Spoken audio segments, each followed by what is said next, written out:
Nate. Yeah. Loop.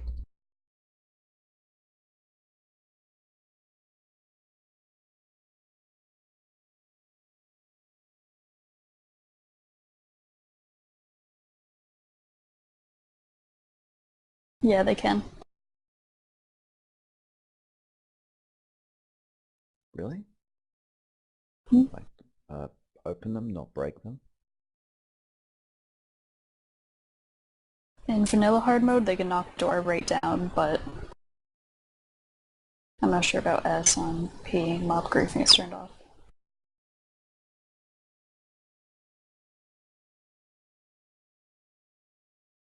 Nate.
You at 4.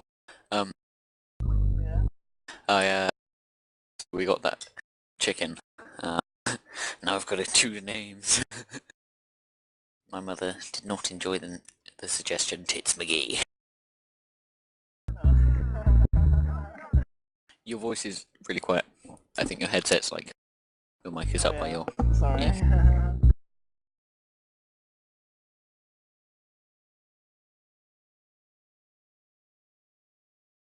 Nate.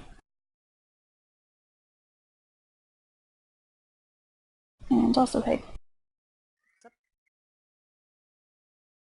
Oh, hello.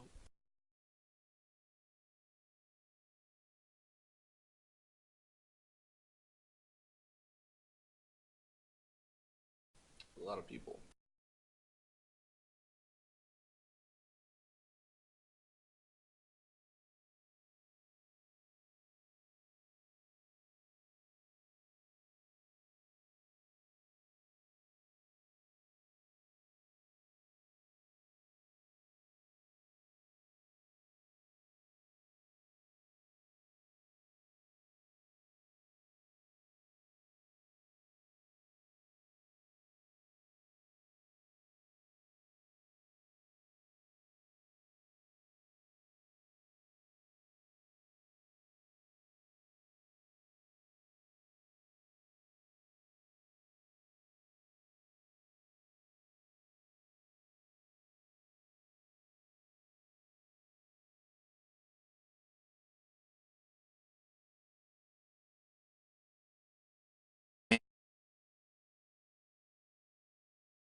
Alright, we'll start in a few minutes to give everybody a chance to show up.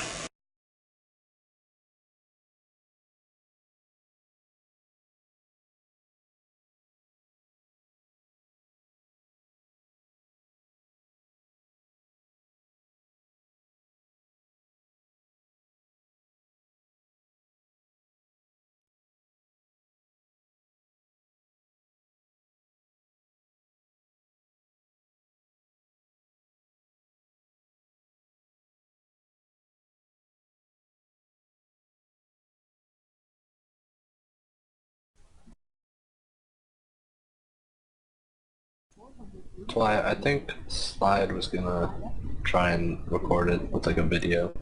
Yeah, in the last meeting there were like 3 people recording it. I think Mr. Alabama Thrax and oh, you.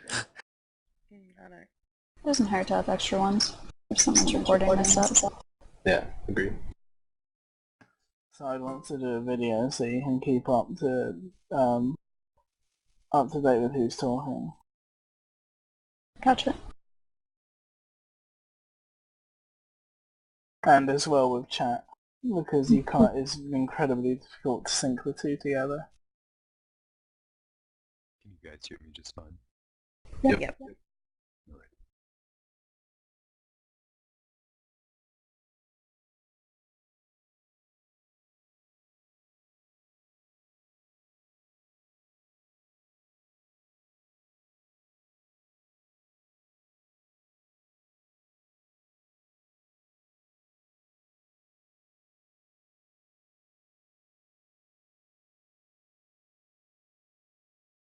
Shut up, Shanty.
So,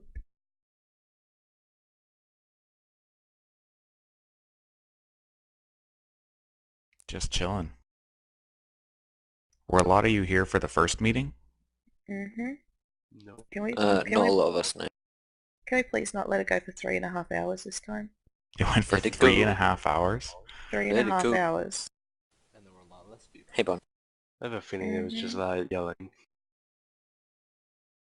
Not really. The admins did a great job keeping it on track. Can you hear me? Yep. Yep. Cool.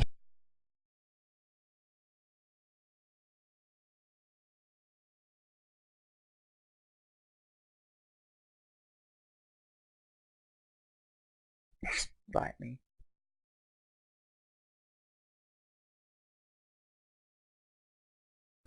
I'm turning off my push to talk, my text to speech.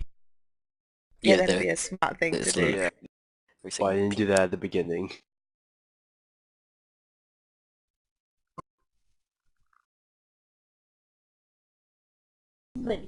I already turned it off for. And that's why you turned it off. Barney, Ford just PM'd me a ton of accents.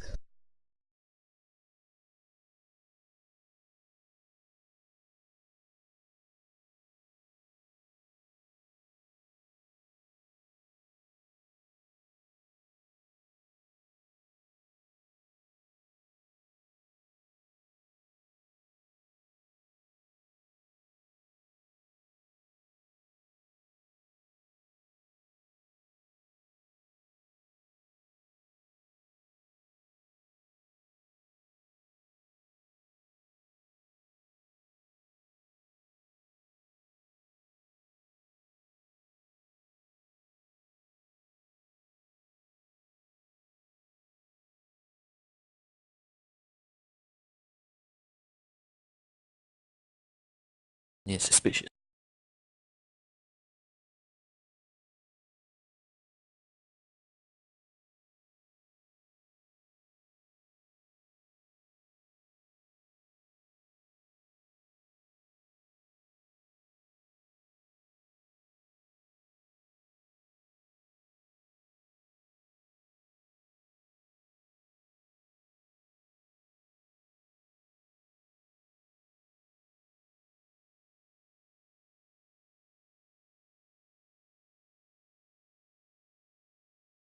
I just woke up. Down.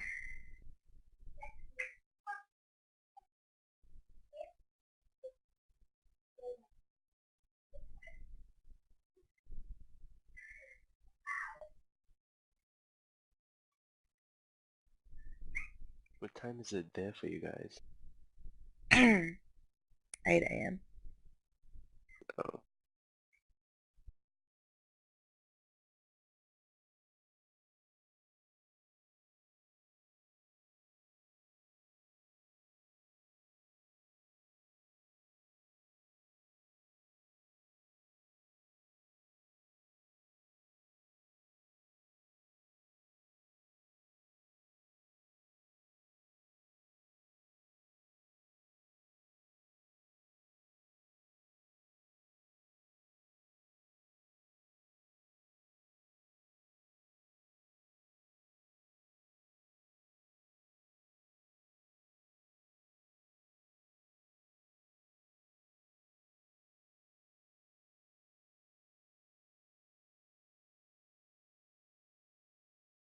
Bot drama.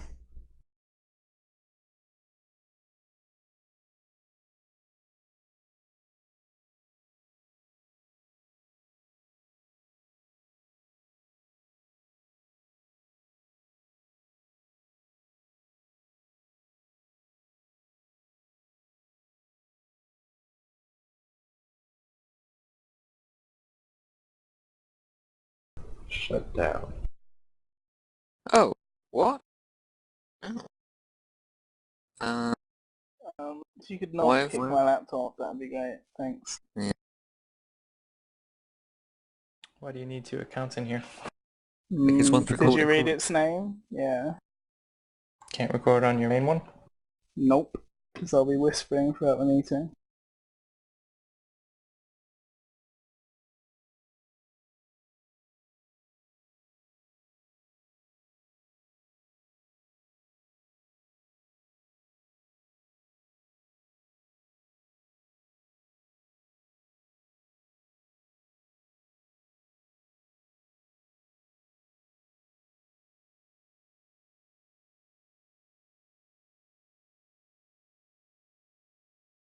One of the things I think ought to be stressed during this meeting is that the text chat is part of this meeting too. So if you're disruptive in voice chat, being disruptive in text chat is going to be treated the same way. Oh. Pressing me, Mamba. You can contain yourself. I have faith in you, my friend.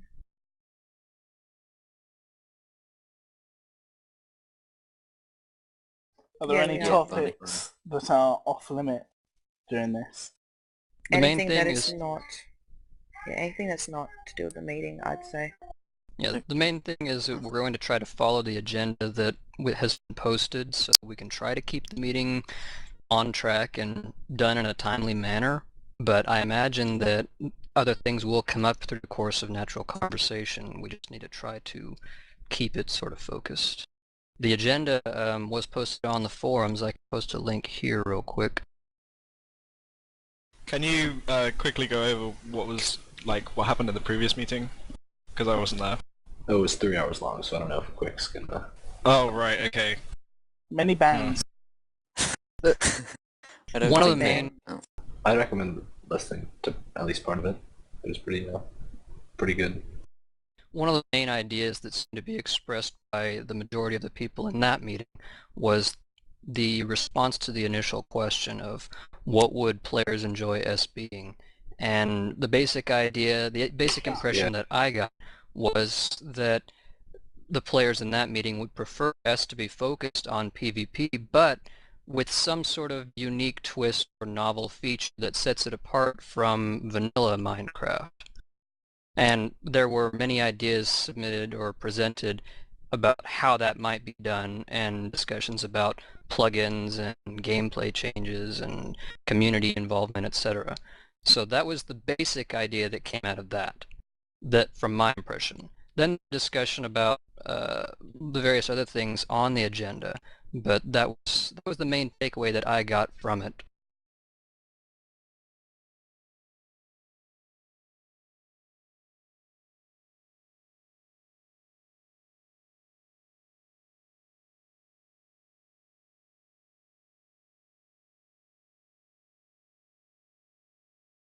Alright then. So I guess we should just start then. So what would you guys enjoy S being? What kind of server? PvP. Just PvP? Focused around PvP, based off PvP, yeah.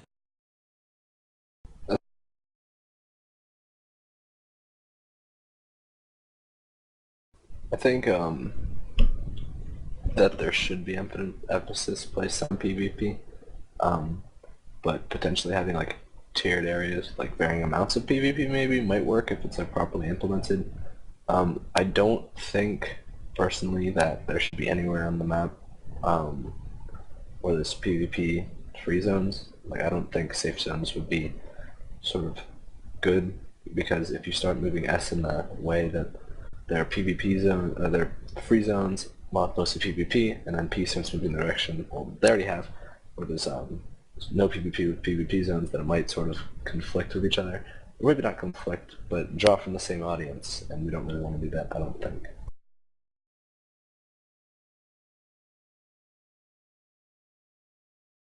What would be the problem with drawing from the different audiences? No, I mean, we do want to draw from different audiences. We don't want to draw from the same audience. We don't want all of our players on S to be PvE players, because then we don't have our own identity. We're just it's fine if they want to play whatever the survival server is going to be as well, but if we're just a second type of PvE server, then it's pointless. You don't want servers that overlap. Like, you need two servers that are different from each other, or you get a conflict of interest.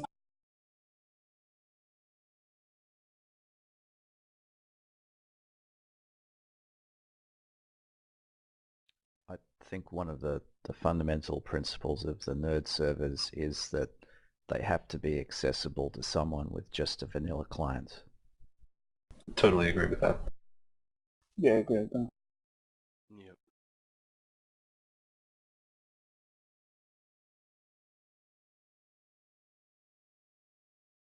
Is there like a way to add like new weapons to it without changing, or without needing a new client? Not really. You can make it so that like certain items do things, but I mean, if you look at things like MCMMO, you can make it so swords do extra damage, axes do crazy shit. And not what Barney said, yeah, like shooting fireballs and shit like that. That's feasible. Because I think that would improve, because people don't really love vanilla Minecraft anymore, and the PvP for it isn't the best. So adding different weapons, or adding... So, are we going to talk about the PP first?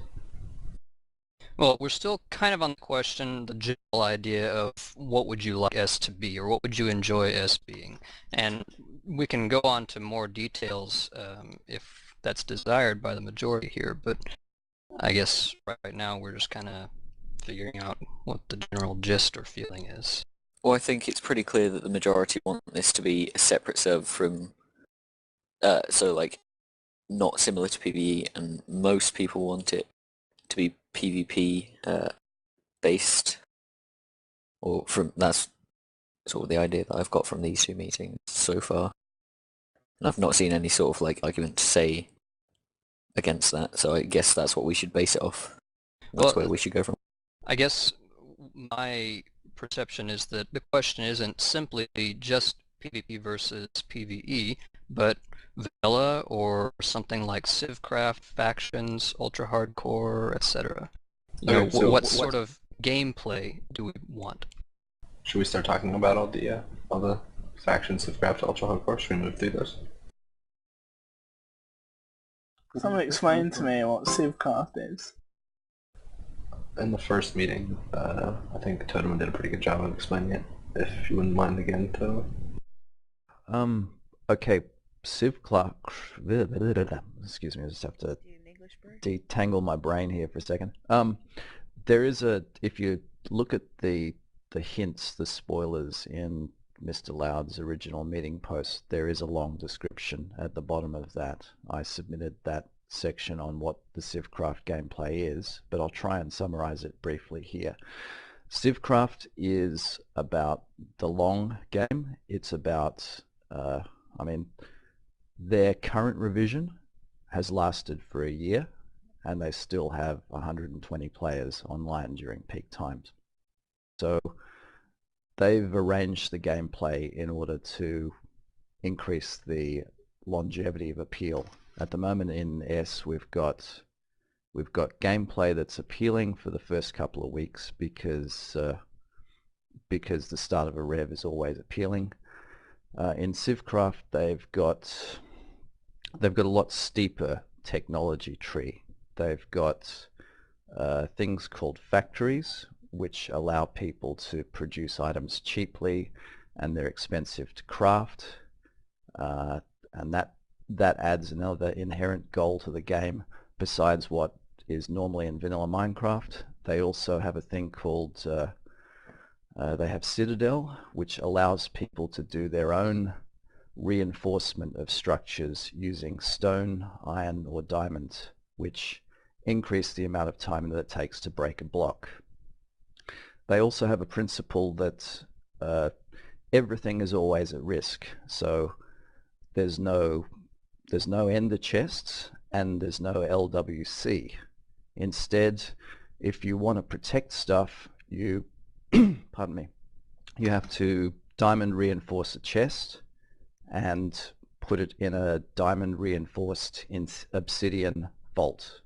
And when you instill a diamond into a block, it will, for example, take 1800 times as long to break.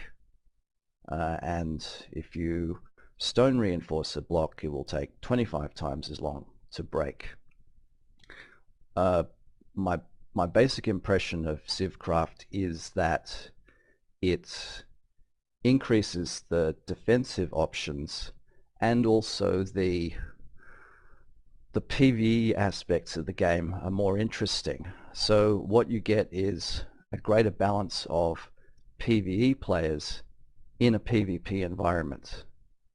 And because there is scarcity of materials, you force people to trade. So you get this dynamic that people enjoy of producing items and trading for them and having to travel to get the materials. And then you also get people who are rich out of that. But that in turn leads to people who want to break in and steal their stuff or kill them. And then you get bounty hunters who hunt the thieves, hunt the griefers. And in addition to that,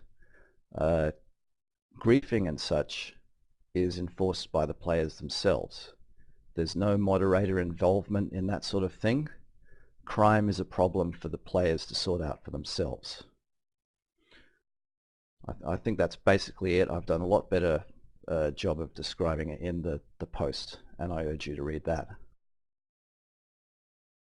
Yeah. Sounds good, thank you. That sounds like it could make S better a lot.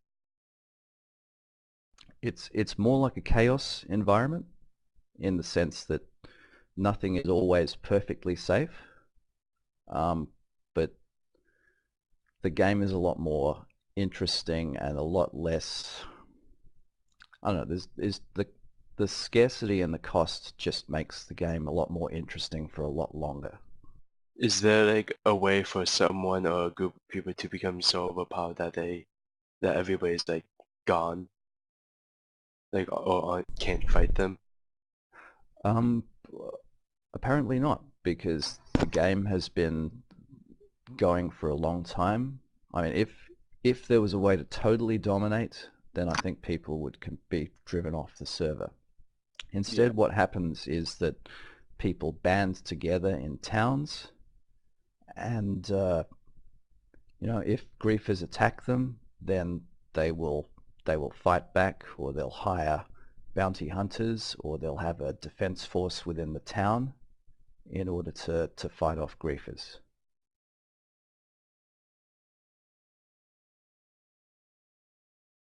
Sign me up. How do the factories work?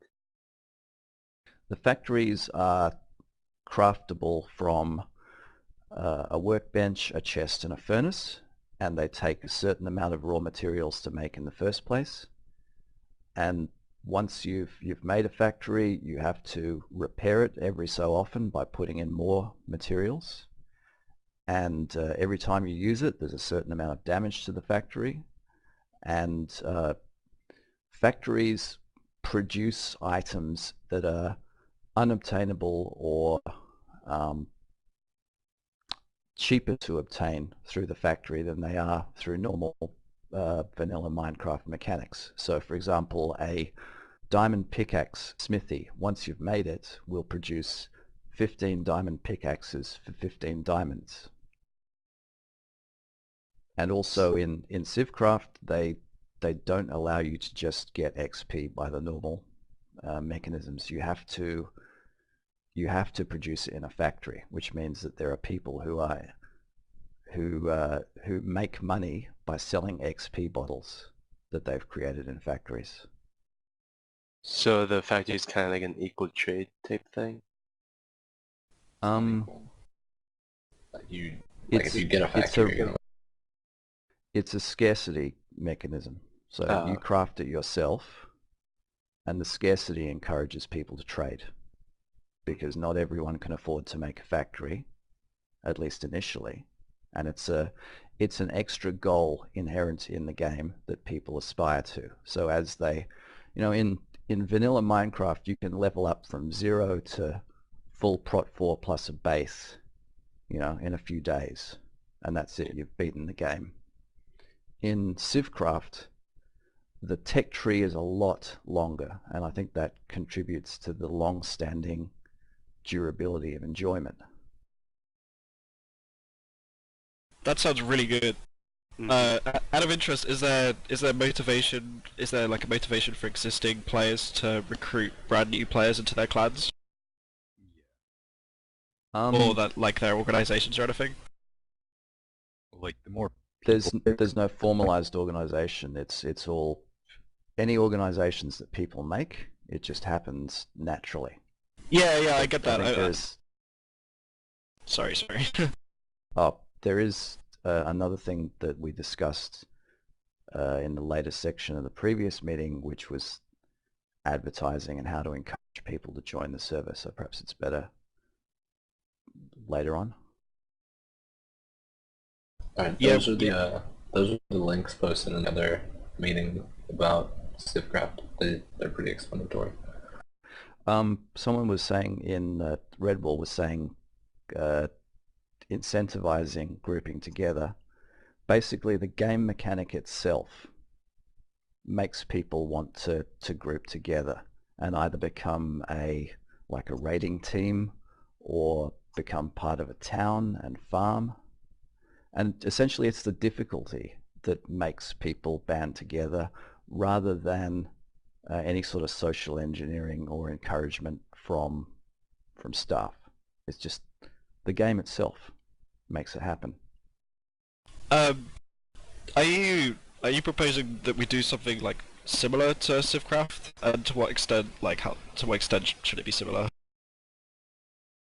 Personally, I would like to see Nerd actually set up something very similar as a starting point and test it out for a few months. And then we can evolve it from there. On that, from a tech terms, standpoint, how possible is it that Nerd could add another server right now? I'm guessing Well- that we'd take down survival in its place, since survival's not really going anywhere at the moment. Well, That was my you weren't. thinking. I don't know. It needs to be like tested and stuff first, I think. Unless you want to go for a complete copy, because we'd know that would work. But if we changed it up a little bit, we need to maybe make sure that the mechanics make sense and there isn't some really OP strategy that we haven't thought of. Well, I think the idea was to copy it like pretty much directly, see how people enjoy it, and then twist it from there. But I don't think we could copy it exactly, could we? I mean, like, It's all open source. We can just, I mean, we can still, as a server, we can still add value in terms of creating a unique map to play on, and it still won't be the same, exactly the same as them. And to the extent that those plugins are configurable, and to the extent that we have an existing player base who is different from the current Civcraft player base, it would be a different server. I mean, I Okay. think that's okay. That's okay. I mean, I think that's we've got to be prepared to upset people who will only play vanilla. yeah. I mean, that's definitely an option, I think. But I don't know. I think we should continue discussing sort of other keep going through before we decide. And maybe decide at the end. Is sort of to hear the ideas from the players, what they'd like to see from us, and then later on or afterward we can analyze everything and go from there. So we don't necessarily have to have anything decided and set in stone by the end of this meeting. And Although there's it'd be- definitely still room on the agenda to discuss other ideas. One of the things that concerns me a little bit about the idea of modeling ourselves on Civcraft, while it does sound like a very interesting setup, is just blatantly emulating or imitating them. I don't know, it seems a little odd to just have a direct copy. If we were to do something like that, I personally would prefer it to be something distinct and different with our own style to it. Yeah, I think that's what the idea was, with just kind of making a carbon copy for a while and then deviating for our own preferences. yeah. It would be pointless to like plan how we're gonna make it unique for us, then implement it, and then everyone realizes that they don't actually like the plugin at all, or the game, or whatever it is. Could we like increase the size of the maps?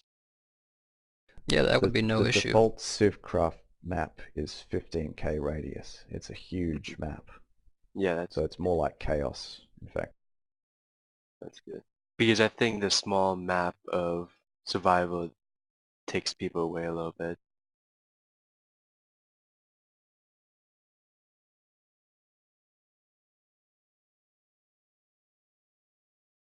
Okay, were there any... Sorry. Could someone like link some like examples of some Simcraft servers that are known, so that they can be like checked out? Maybe not IPs if the staff aren't comfortable with that, but websites. Civcraft.com and apparently Shopbo, Shanty says, unless I misunderstand what he means. The Civcraft subreddit has a lot of documentation on it.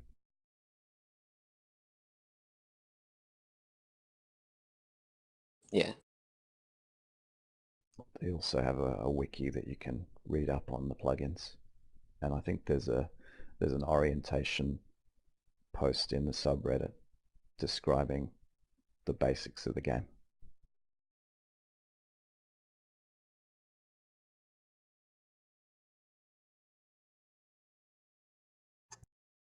What's the Civcraft website like? Like, what kind of features does it have? I don't know if you've used it much, Totomo. I don't know. I've looked at I had the a, wiki. I had a brief I've look. It has played the game. maps, but I don't think it has anything specific. Like you wouldn't need a special website. They do have So a like it doesn't special really matter to the website. gameplay. They have a website for bounties, for bounty hunting people, where people will post, well, I want, I put a price of 100 diamonds on such and such's head, for example. That it's not a particularly onerous thing to do if we wanted to do something similar to that, or if someone wants to set something up like that.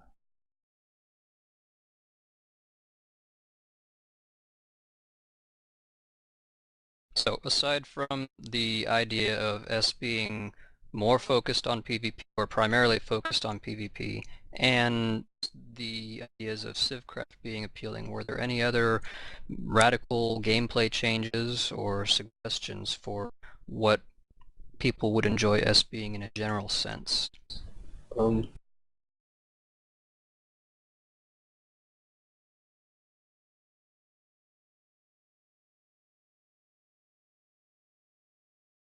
Shanty, maybe could you elaborate on that? Yes.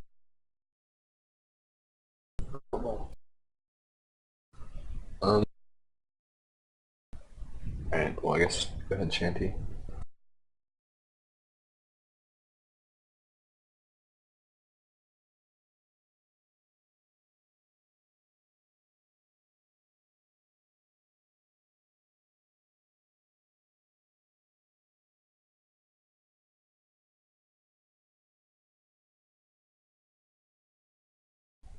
Alright, well, while Shanty's sort of preparing, I guess,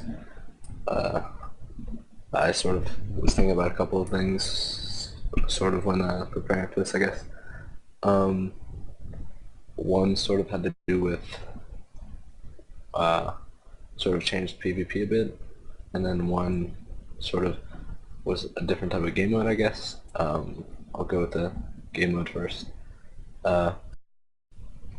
Sort of like everyone would spawn and start with 0 points, and it could, I don't know what the cap would be or whatever, but I sort of played around with it and seemed like 6 was the best. So you could have 0 to 6 points, and then there'd be sort of 2 sections of the map.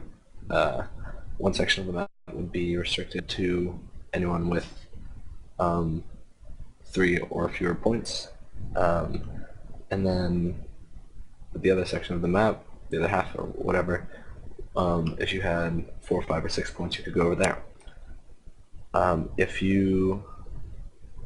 To get a point, you would either you would have to either kill someone to get a point, and then if you died, you'd lose a point. I don't know if we wanted to add sort of, I don't know if you probably could add other ways to get points, but I don't really know. I sort of thought about it for a while and I couldn't figure out something like that. But on the section of the map where you needed 4, 5, or 6 points to be on, you would need that's the only place you could get diamonds, and that's the only place there would be an end portal. Reading through my notes, sorry. Hopefully, alright, yeah. So this will keep PvPers hopefully more on the second island. And like keep sort of, it'll be sort of like a level up, I guess, if you want to like go to one island to the other. And like your points at random, your points would only go up to 6. Like that would be a cap. So like hopefully you wouldn't just like kill like people who are just there. And then if you're like not forced to go on the second island also, so like even if you have over 3 points, you could stay on the first island if you want to like build more, or stuff like that. I don't know, there's sort of a lot of depth to it, but I'm not sure if that sounds good at all to any of you. Sounds like an interesting idea to me.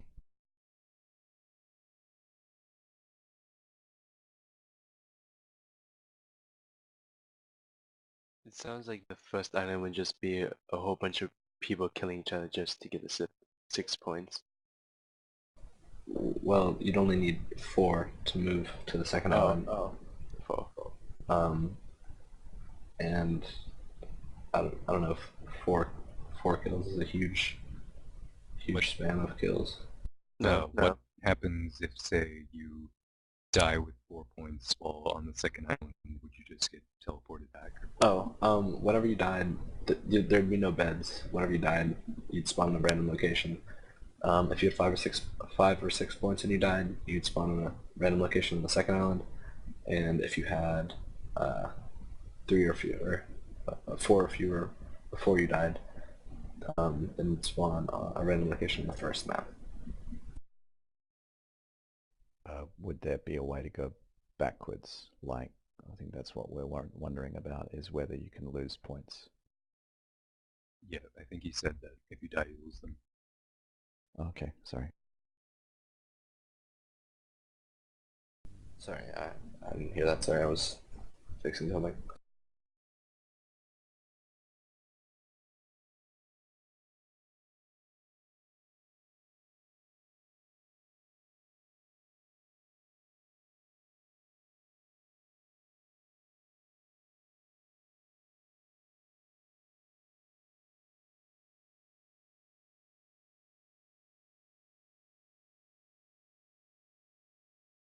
Has everyone taken a moment to read through Barney Gale's suggestion?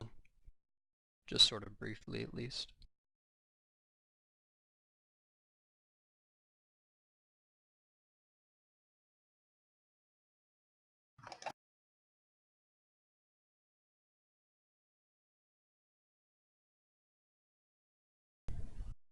Kind of sounds like it would like, deviate from PvP since everything would underground. Yeah, I don't know. It would sort of, I don't know if there'd be a huge ability to build a ton.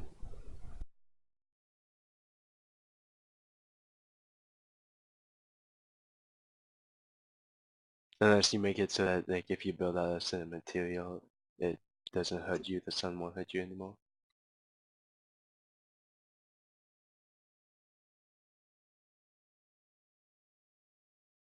Yeah.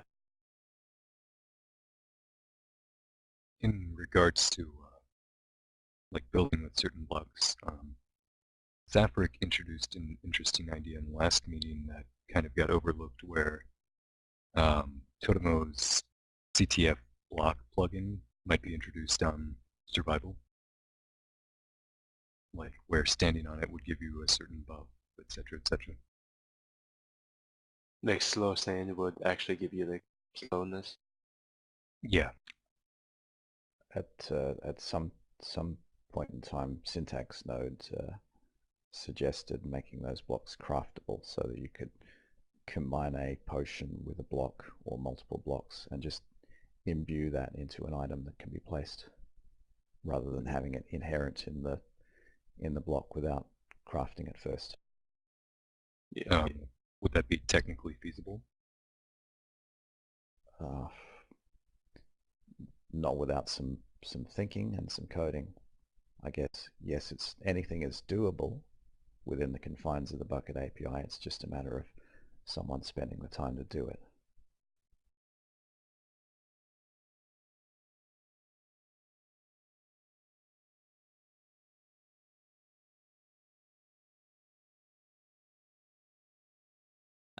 We may want to sort of quickly go through the minor changes section of the agenda and then move on more to this discussion about major or substantial changes to gameplay.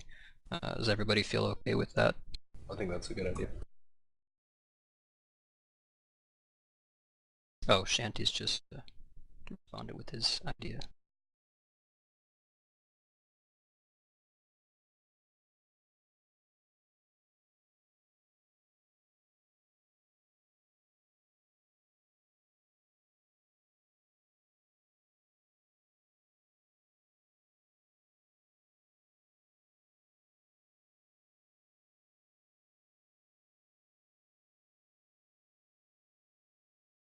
The only thing that worries me about Shanty's suggestion is that it's very clan heavy. So if someone just wanted to come on and try the server out, they would be at a really big disadvantage.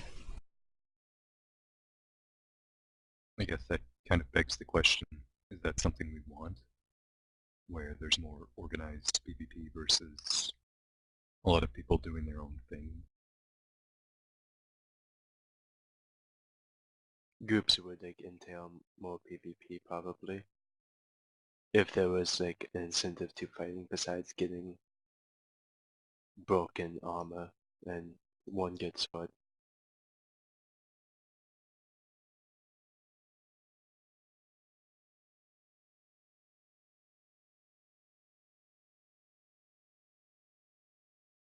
I agree with you here. That clan PvP should be reinforced, but single people should also be able to do that.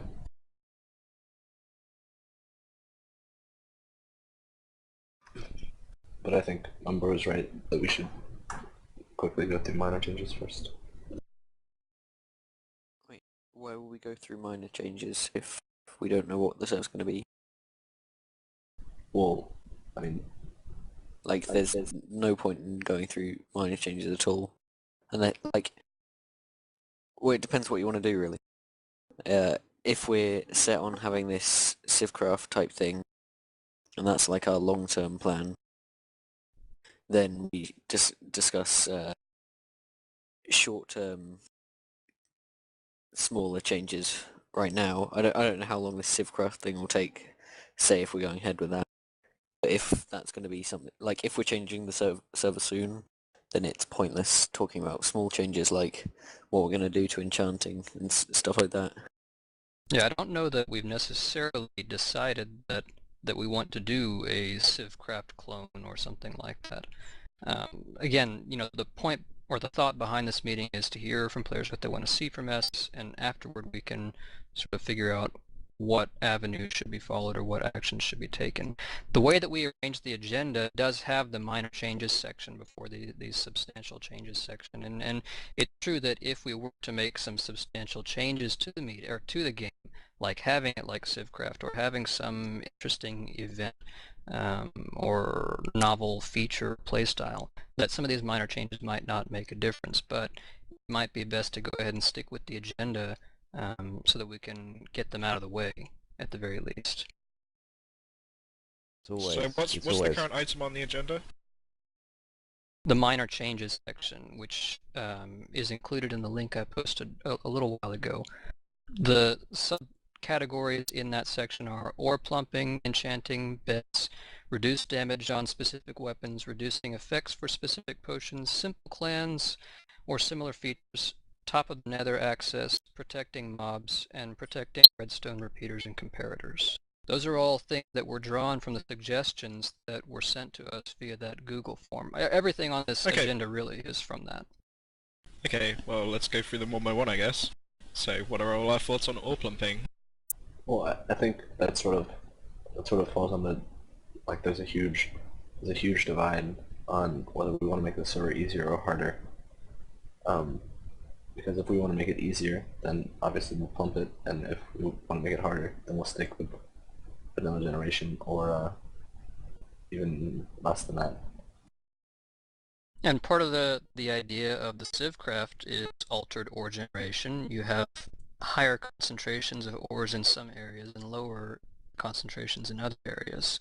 So by altering it, you don't necessarily make it more difficult or less difficult, it's just different. This is sort of what I think what Torn was saying. Yeah, like, I know we have an agenda and stuff, but yeah, I just don't really see a point in discussing small changes if we're, like, if they're going to... Because we're not set on Civcraft yet. Yeah. Okay, so let's decide what big change we want. We're not walking away with a decision from this. That's what Mumba said. This is a brainstorming session. We're not walking away with a decision. Yeah, I thought we already had a brainstorming session. No, this is that's it. what this is. Oh, okay. So is there going to be like another meeting after this where we like decide things?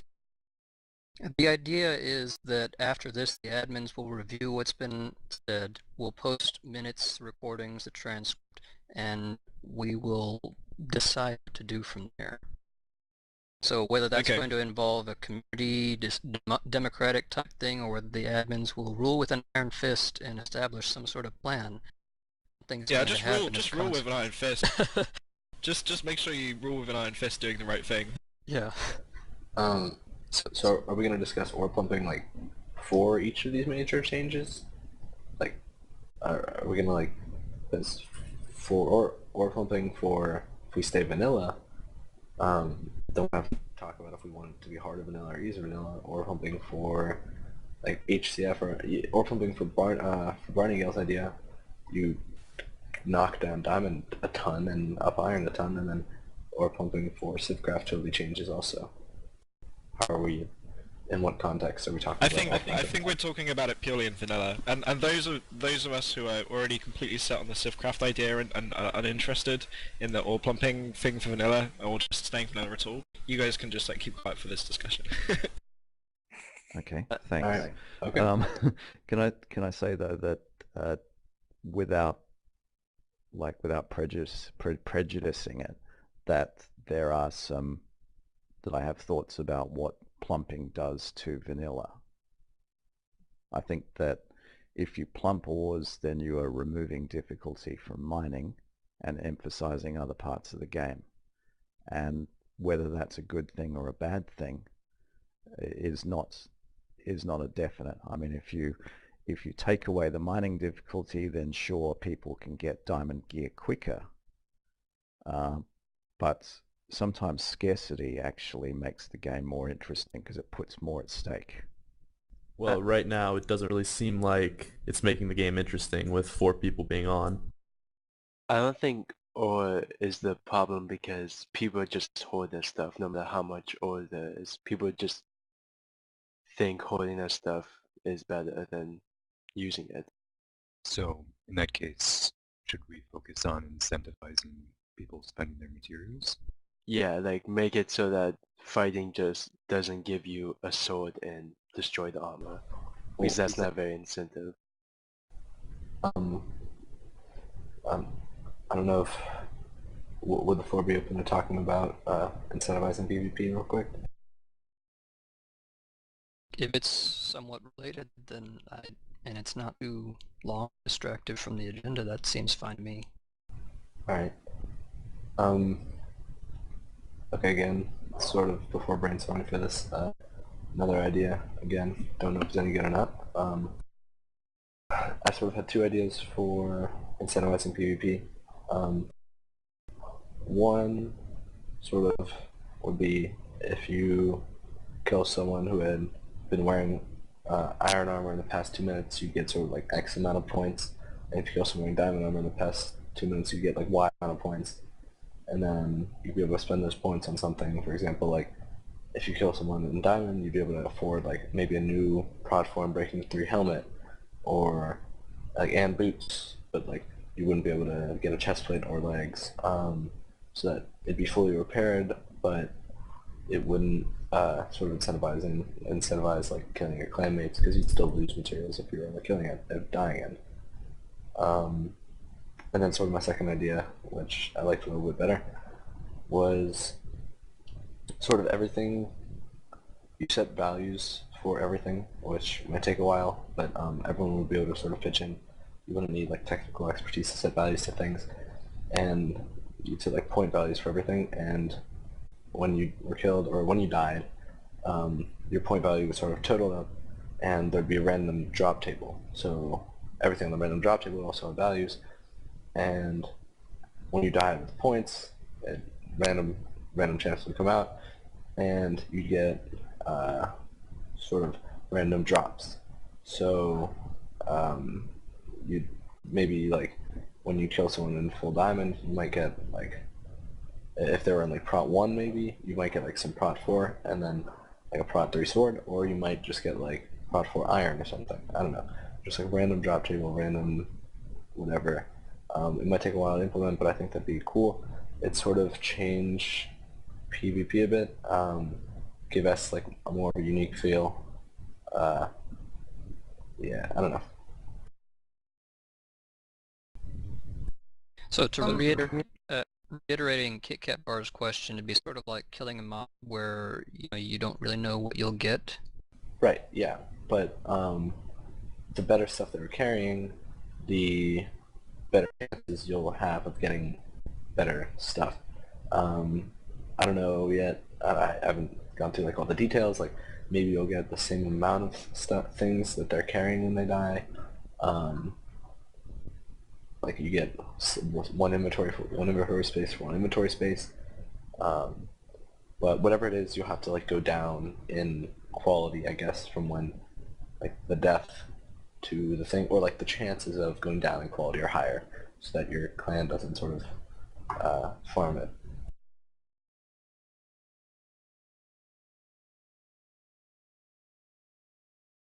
if killing people and the armor that you get from them being damaged is a big concern, then maybe something like when you kill someone, the armor that they drop, 50% of the damage is calculated and then added onto the armor. So you, like, when it's dropped.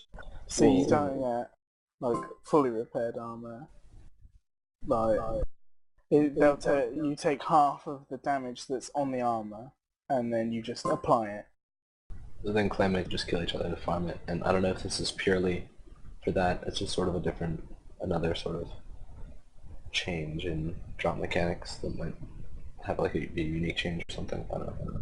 Possibly, but there's not a huge benefit to doing that. Like, anyone can do it, Ben. It's not that wouldn't be something that would just make the game bad for specific people. Anyone could do it. Or totally take away the grind for repairing and stuff. There's no grind already. So.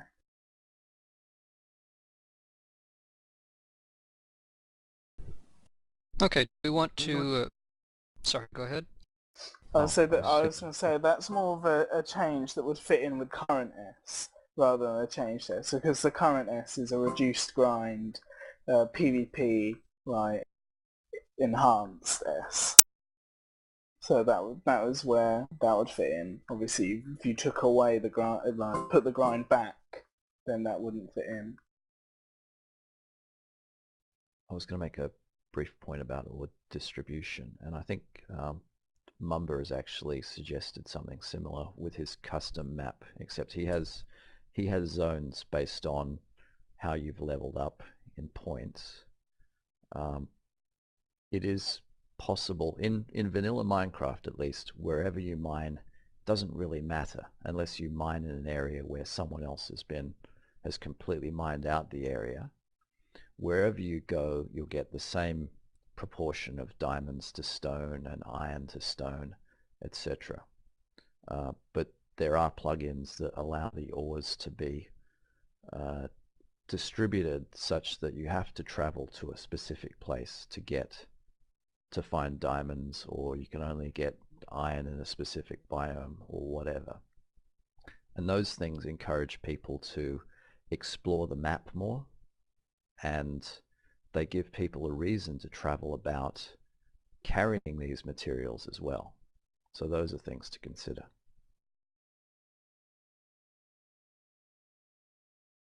I actually quite like that idea, like setting specific biomes for doors. Yeah, like if you find like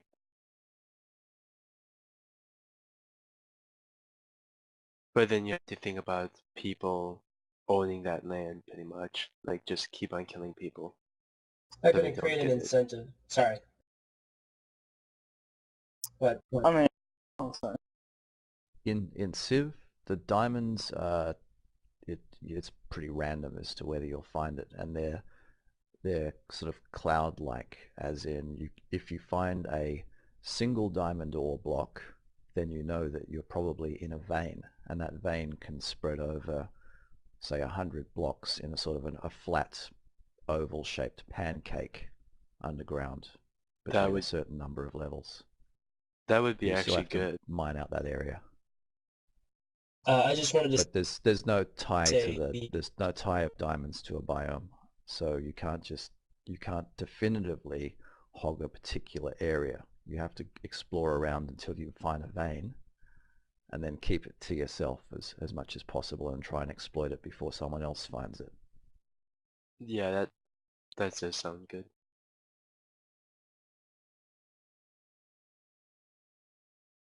It kind of reminds me of an RPG server that we might have recently, where different towns contain different things. So if you want something, you're going to have to travel to that town to pick it up. Yes, that is exactly the mechanic, and by having crops only grow in certain biomes, some things will only grow in plains biomes, some things will only grow in desert biomes, etc. You force people to actually travel to get the raw materials to run a factory, to get XP, da-da-da. and that forces travel and trade. And it just naturally happens out of the game mechanics. And there wouldn't be ender chests, pretty much. That's right, no ender chests. Everything is always at risk.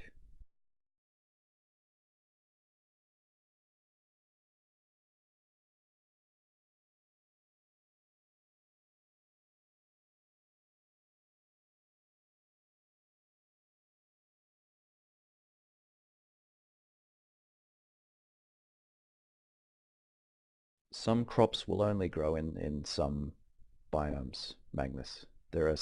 And the rate at which crops grow depends on the biome as well. Whereas in vanilla Minecraft, you just get one of everything and then you can grow it all in your own base. That's not possible in this other game.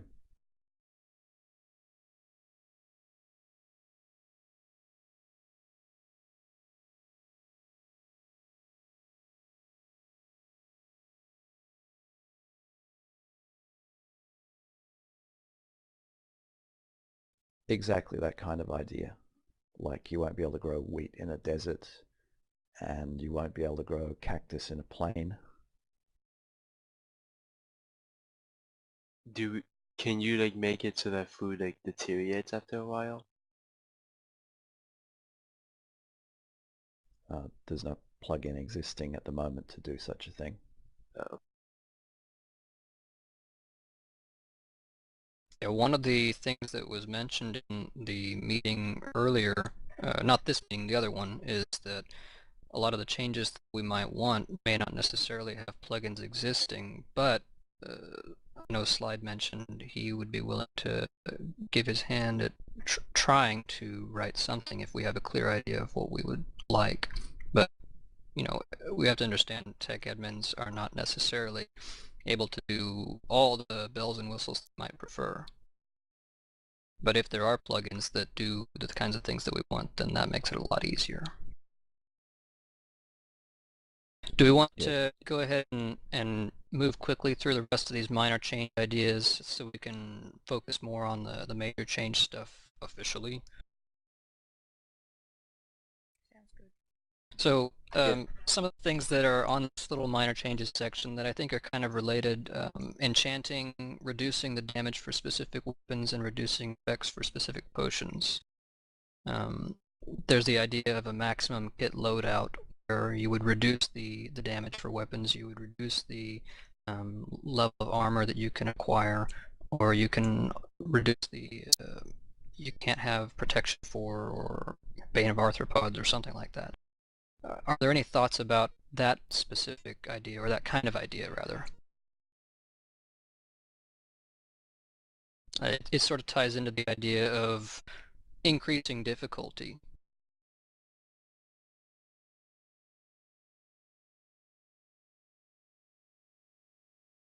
Right now we have Enchantum, which makes enchanting extremely easy and extremely convenient for anybody. And I think the idea there was that it makes PvP accessible. It makes it easy for anybody to have competitive armor, something that is able to be a match for what everybody else that's been playing for weeks already has. If they can find the diamonds. Sure. And that sort of ties in too with ore plumping. The idea was if you have more ores, then it makes it easier for new people to reach the same level as far as materials and kits go as everybody else.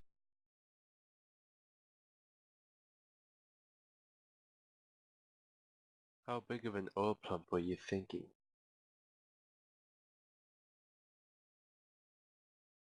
Some people have talked about plumping ores across the board. Some people have talked about only plumping iron, or like we've mentioned in this meeting, plumping only in certain biomes. But it could be anything. We could plump it 1,000 times, or we could plump it only by 1.5 times its current rate, or not. I think it's too easy to get.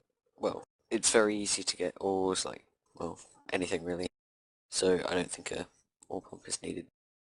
I mean, it's easy in a clan, but like individually, it's annoying to have to get like 22 diamond if you die in PvP. Yeah, like for me, I don't usually play in a big clan, and it's harder for me to try and find a lot of gear to go out. But having an ore plump would just unbalance it even more, so clans would be even richer, and the solo players would Yeah, be... but the clans already have like a level of diamond mining that they never like have to worry about not having a kit. Yeah. So if you have a even more trade isn't gonna economy, isn't gonna affect them further, but it would affect noobs by making it easy if for you them. can encourage trades, then it's Yeah, suddenly yeah. it's not all about mining. Yeah, I'd really like to encourage trade, and I really like that idea of having different ores and different biomes.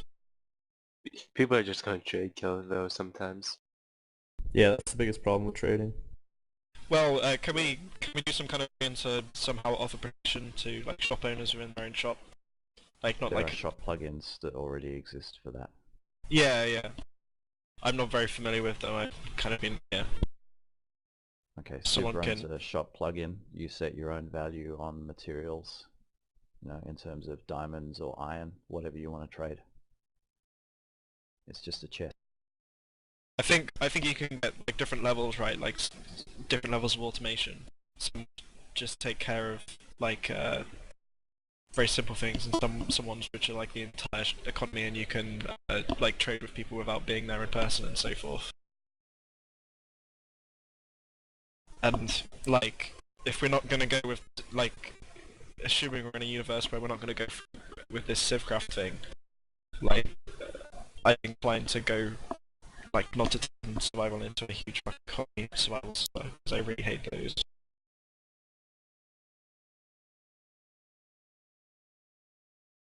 Is it possible that there are trade facilitating plugins that are as close as possible to vanilla Minecraft? So there's still the possibility of danger that's involved, like trade killing or whatever.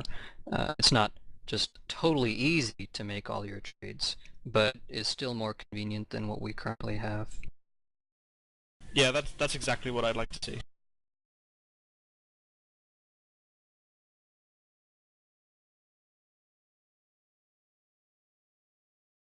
Something that's sort of tied in with one of the major change suggestions about the idea of having protected regions where people would not be hurt if you had specific area for shops and trade to be facilitated, like at spawn or at a specific location or in a town or something.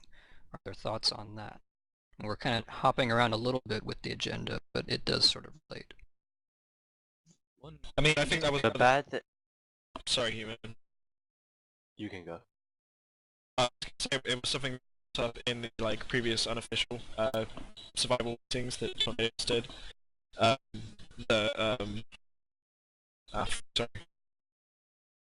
I can look up it. I'm having some difficulty hearing you. It sounds like the connection either between my computer and you is bad or something. No, it's bad for me too.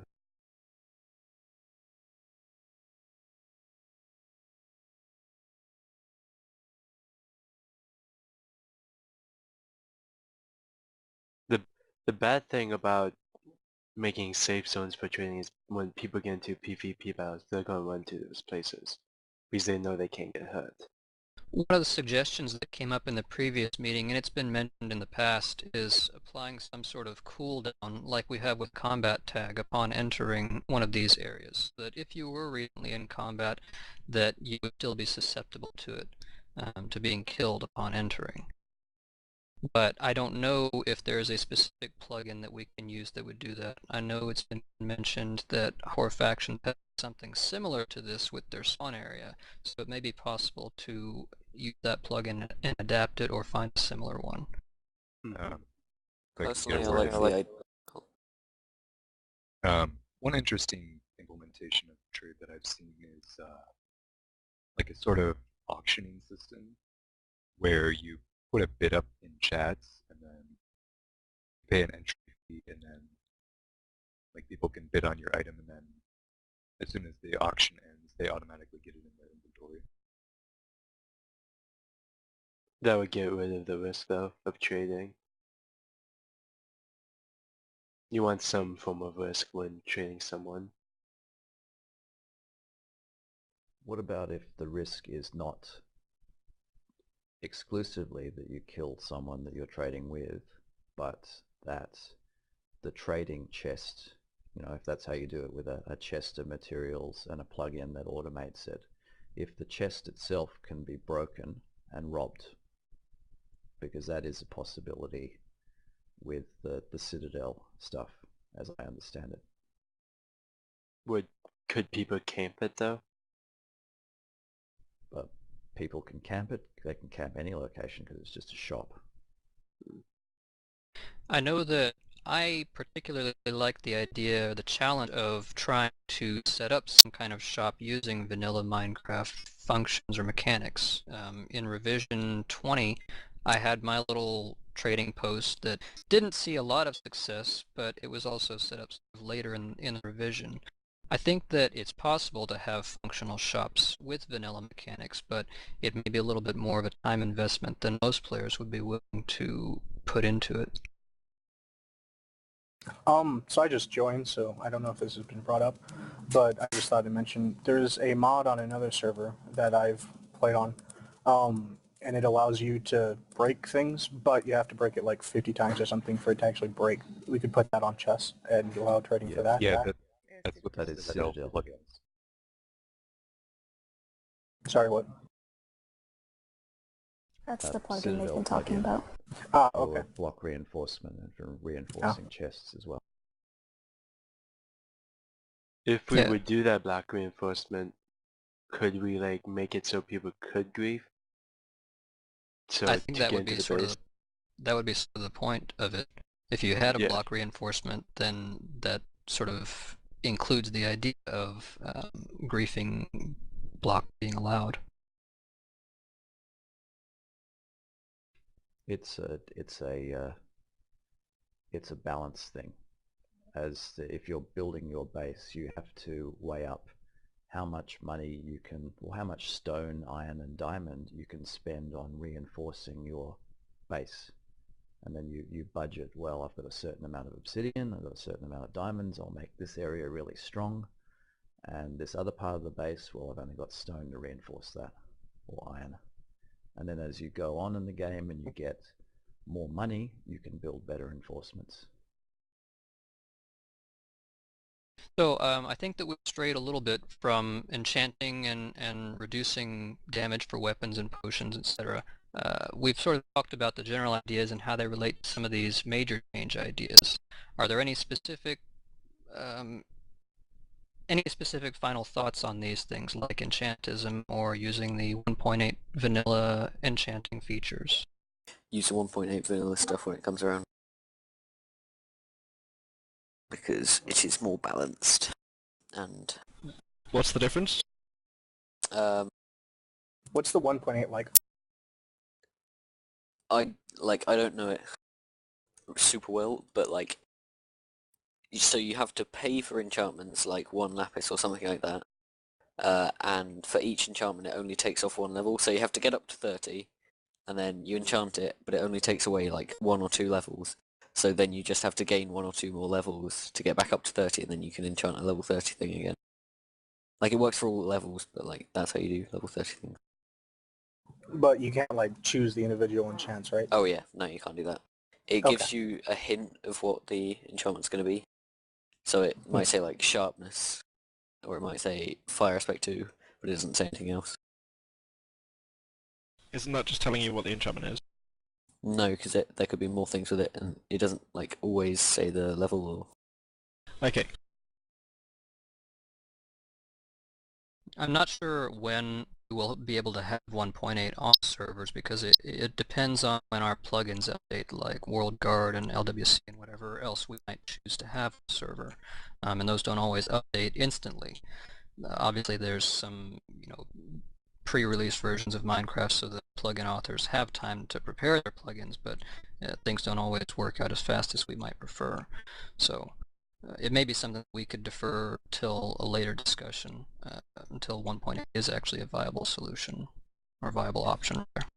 And I guess if you're doing custom map generation, then you're going to have to wait around until like Bucket and the plugins update. Like you can't get building the map as soon as vanilla gets released. What was that before? Having a custom map for 1.8? You could build the custom map beforehand, because you don't need the specific terrain. But then you'd have 1.7 terrain, not 1.8. Well, if it's going to be custom terrain, then... Yeah, you could use a single-player version of 1.8 to generate the map, or use single-player modifications to alter terrain generation. You could even get a snapshot. Yeah, you can use a snapshot. You can use a 1.7 version of the game with altered terrain, and then just have it ported over to 1.8. There's different options you can do as far as generating the map before your plugins for map generation are put out. Mm-hmm. So and on the go ahead. And on the enchanting thing, we could switch over that when 1.8 becomes viable and try it for a while, and then vote like we did for hardcore on PvE. Sure. Okay, real quick thoughts on beds. Some people have said that the idea of having beds on survival makes PvP more difficult to come by, because when people die, then they're all spread out across the map instead of being centralized at spawn. Any thoughts on this? No, that's good. As I suggested in the last meeting, we could make beds more expensive, requiring like an investment. Also, a way to nerf it. Right now, as I understand it, if you die within like 10-ish blocks of your bed, your spawn gets reset. Is that accurate? That's correct. We could nerf that and make it like 100 blocks. So you're definitely not in your base. Like, if you die in your base, you're going to be reset to spawn.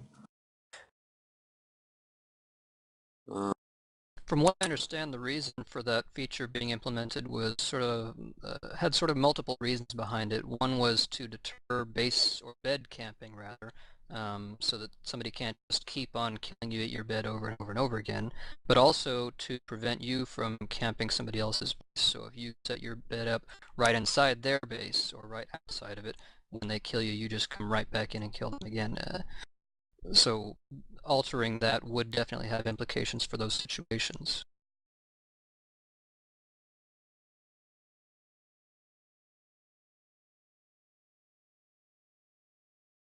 I think beds have had a fairly good, they've had fairly good feedback from most players on it. Like, I've not seen anyone really hating beds, so. There is a lot less PvP since I've seen them introduced, though. Well, there's not much PvP at all, so it's kind of difficult to judge whether it affects it or not.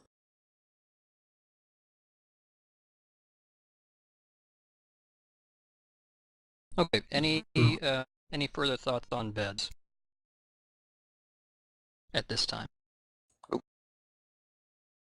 Alright then, let's discuss the idea of simple clans or some of the features that it provides.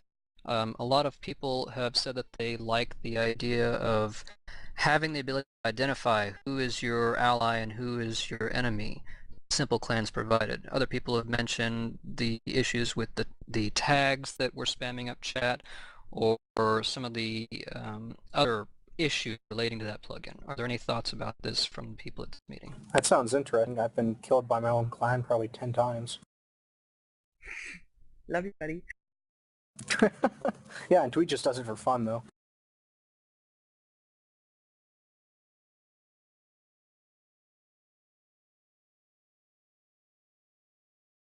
I mean, there have been a lot of people who, or at least a fair amount of people, who have said that they miss simple clans without necessarily going into details about what it is that they liked.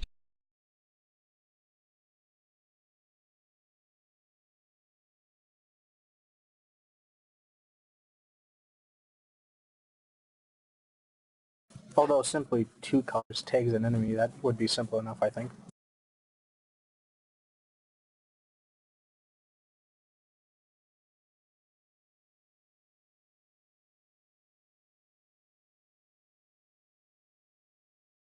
Random, do you know of a specific plugin that can do that? I do not, but I've seen it happen on quite a few different servers. Okay. So I know it's at least possible.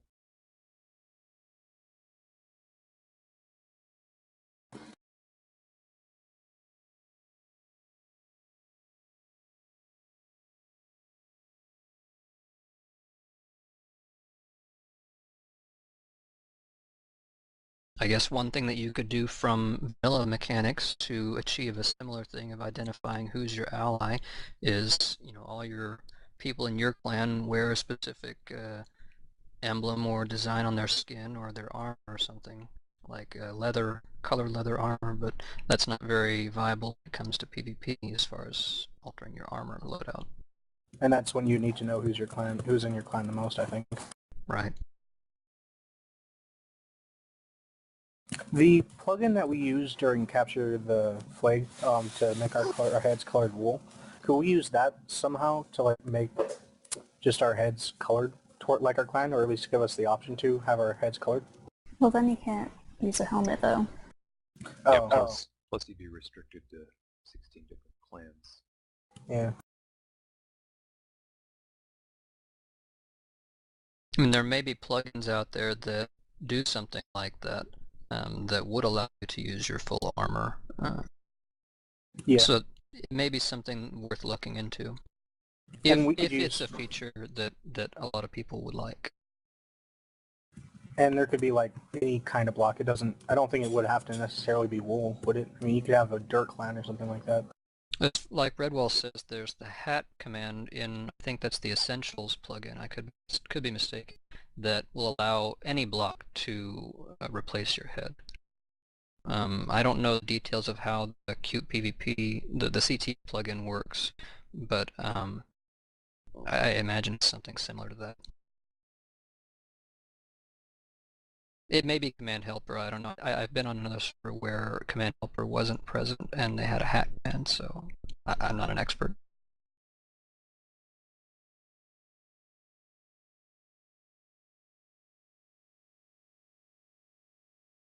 And it wouldn't, I mean, if it were something that could be visible on the client side, like I don't know how it would be implemented or if it is implemented, but maybe there's a plugin that would allow you to specifically tag people who you consider to be your ally or your enemy, and then visible to you are the indicators of those tags. So you wouldn't necessarily have to be limited to 16 colors for, only 16 different clans for the entire server or whatever. It would be dependent upon the individuals doing it. Maybe that's only a client-side thing, I don't know. What are your thoughts on friendly fire and stuff like that? Because a lot of the PvP clans enjoyed that, I think. Just because, like, you wouldn't be hitting your clan. Easy. Could we maybe have an option to turn off and on that? Yeah, like, I think that's friendly ideal fire if on we... kind of thing? Yeah, I think that's ideal if we're going to go down that route. We're going to have something like that.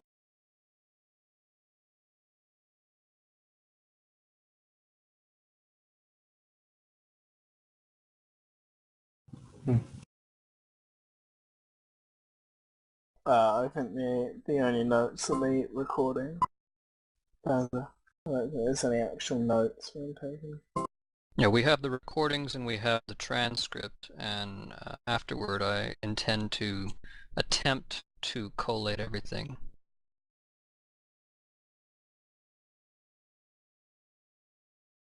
But of course, everybody is welcome to publish whatever notes or thoughts they have about the meeting.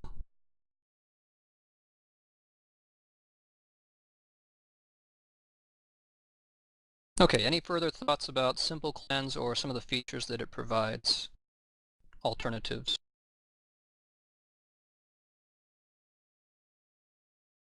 If not, then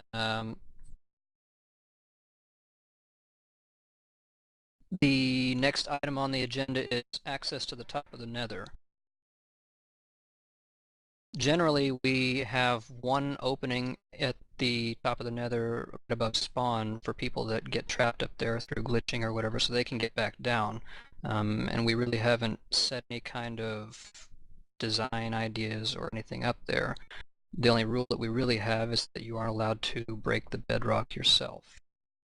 Is there anything that we should change about that? Making the nether easier, making the top of the nether easier to access, or building something specifically up there, having altered terrain generation above the nether, or up at the top half of the nether there. Altered terrain generation sounds cool. Also, you might have like, this might make it too easy to get around the nether, but maybe an open block above each portal. But that sounds like it would probably just be way too easy to get around then.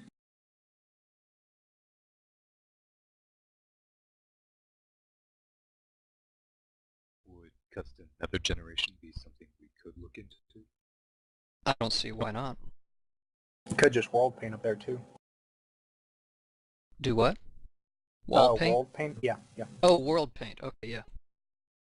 I don't think the top of the nether is a big enough deal to like spend a lot of time on like perfecting or world painting or really changing. No one really uses it. They just go up there to build a sign saying like fuck or something so that people can see it on their minimap.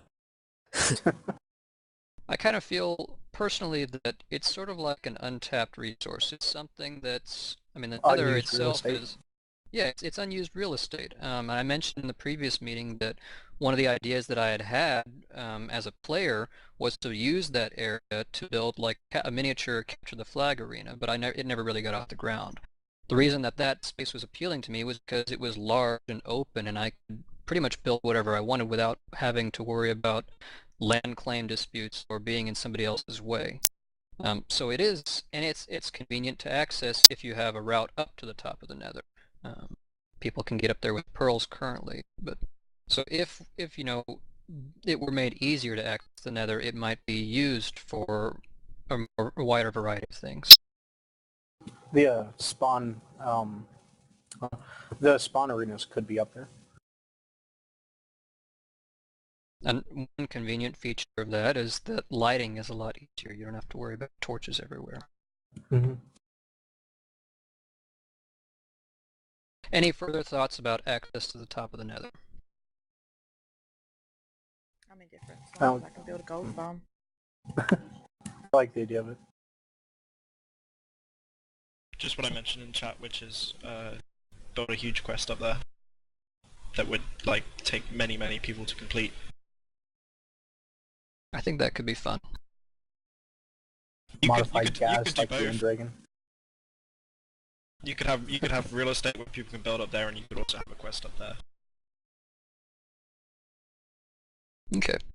The next item on the agenda is the concept of protecting mobs. Some players have expressed that mobs should not be protected, that we've always allowed people to kill whatever passive mobs they encounter, or any mobs really.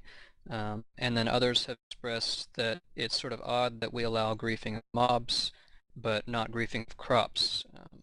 So are there any thoughts on this? Just keep it as it is. Yeah, I like the way it is. Maybe something for like villagers, but I don't know. There doesn't seem to be that much of a problem right now. I mean, if we're keeping S as it is, then it's just one step closer to being a copy of PvE. So. Now, leaving at least gets rid of the survival thing. And it's not that hard to get animals. I started a base like pretty far away from spawn and had every animal within 2 hours. If you like hide your animals, if you hide the animals, then they won't be found unless people are hacking. In which case, you can report it to an admin, and they should be able to look and see. Yeah. How they've I been mean, found. like I'm inclined to like what I'm saying in chat. Like I'm inclined to make it so that it is protected to have animals. Like I was gonna say, like at least 2. But like that's just because I want to make it easier for noobs, because I think it's like really easy for you guys because you've been playing for like 10 revisions and like you know what you're doing every revision, you know like what materials to get and so forth. But for like new players, they don't really have that benefit. Survival is set up in a kind of weird way where you can't place your own nether portals and so forth. And so I guess what it hinges on is, which is a bit of a change of a topic, how can we like encourage noob clans and like people to recruit noobs into clans and so forth? Because I think like so many people who join Survival, like Survival has so many unique players, but like so few like repeat users. So it would be really good if we could think about like encouraging clan membership and like experienced players helping new players. One of the things that was player-driven during revision 19 was Mildly Mediocre's Mildly Helpful Clan. He had an area devoted to helping new players get started, giving them a place to stay and giving them some basic resources, basic stone tools and leather armor or something like that. And that was something that was done by players, not necessarily staff motivated or driven. So it's something that's feasible for players themselves to do to encourage new players, but that requires some coordination and some diligence on the part of the community. Yeah, Sounds like an but I interesting mean, idea. like, this idea has been open to people for revisions, and like I did a noob clan like in Rev 13 or something like that, because even then it was like getting to a pretty bad state. But like, you know, it isn't happening, and like it's not really a sufficient answer to say, you know, it's up to the players. Right. I'm not attempting to say that that's the solution. I'm saying it is one possible avenue.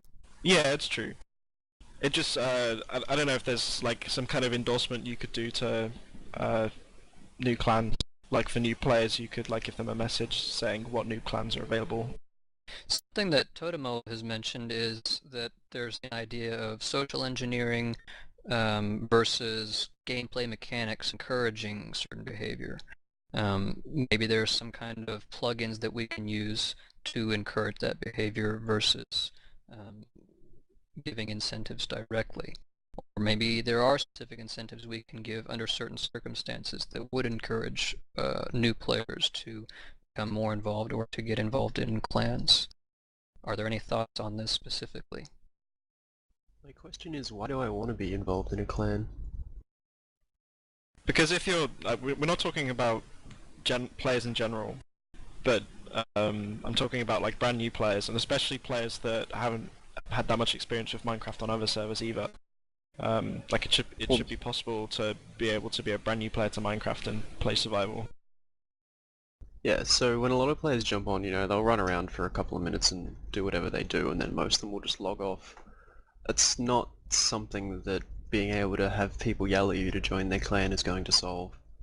No, I really think it does work. Like, when I was setting up my new clan, if I saw, because you know that you get that dash before join message to indicate that a player's new, like I'd message everyone that came on while I was online and say, do you need someone to build with? And like quite a lot of the time they'd say yes, and like we had like 20 people in the clan eventually, and they were all building like really derpy farms and stuff, and it was like a really positive experience for me, like doing that. Right. Because Just it asking gets the question. yeah, no, it does help. I promise you it does help. Alright, cool. And like that's not to say that people aren't free to like build on their own and stuff if they're that kind of player, or if they have a lot of experience with like vanilla survival servers. Yeah, just helping new people out. I understand the idea behind it at least. One of the concerns... Oh, go ahead. I was just going to mention that having friendly fire off as an option would probably increase clan involvement, because if you want to be in a clan, you have to trust the people that are in the clan. That's a good idea.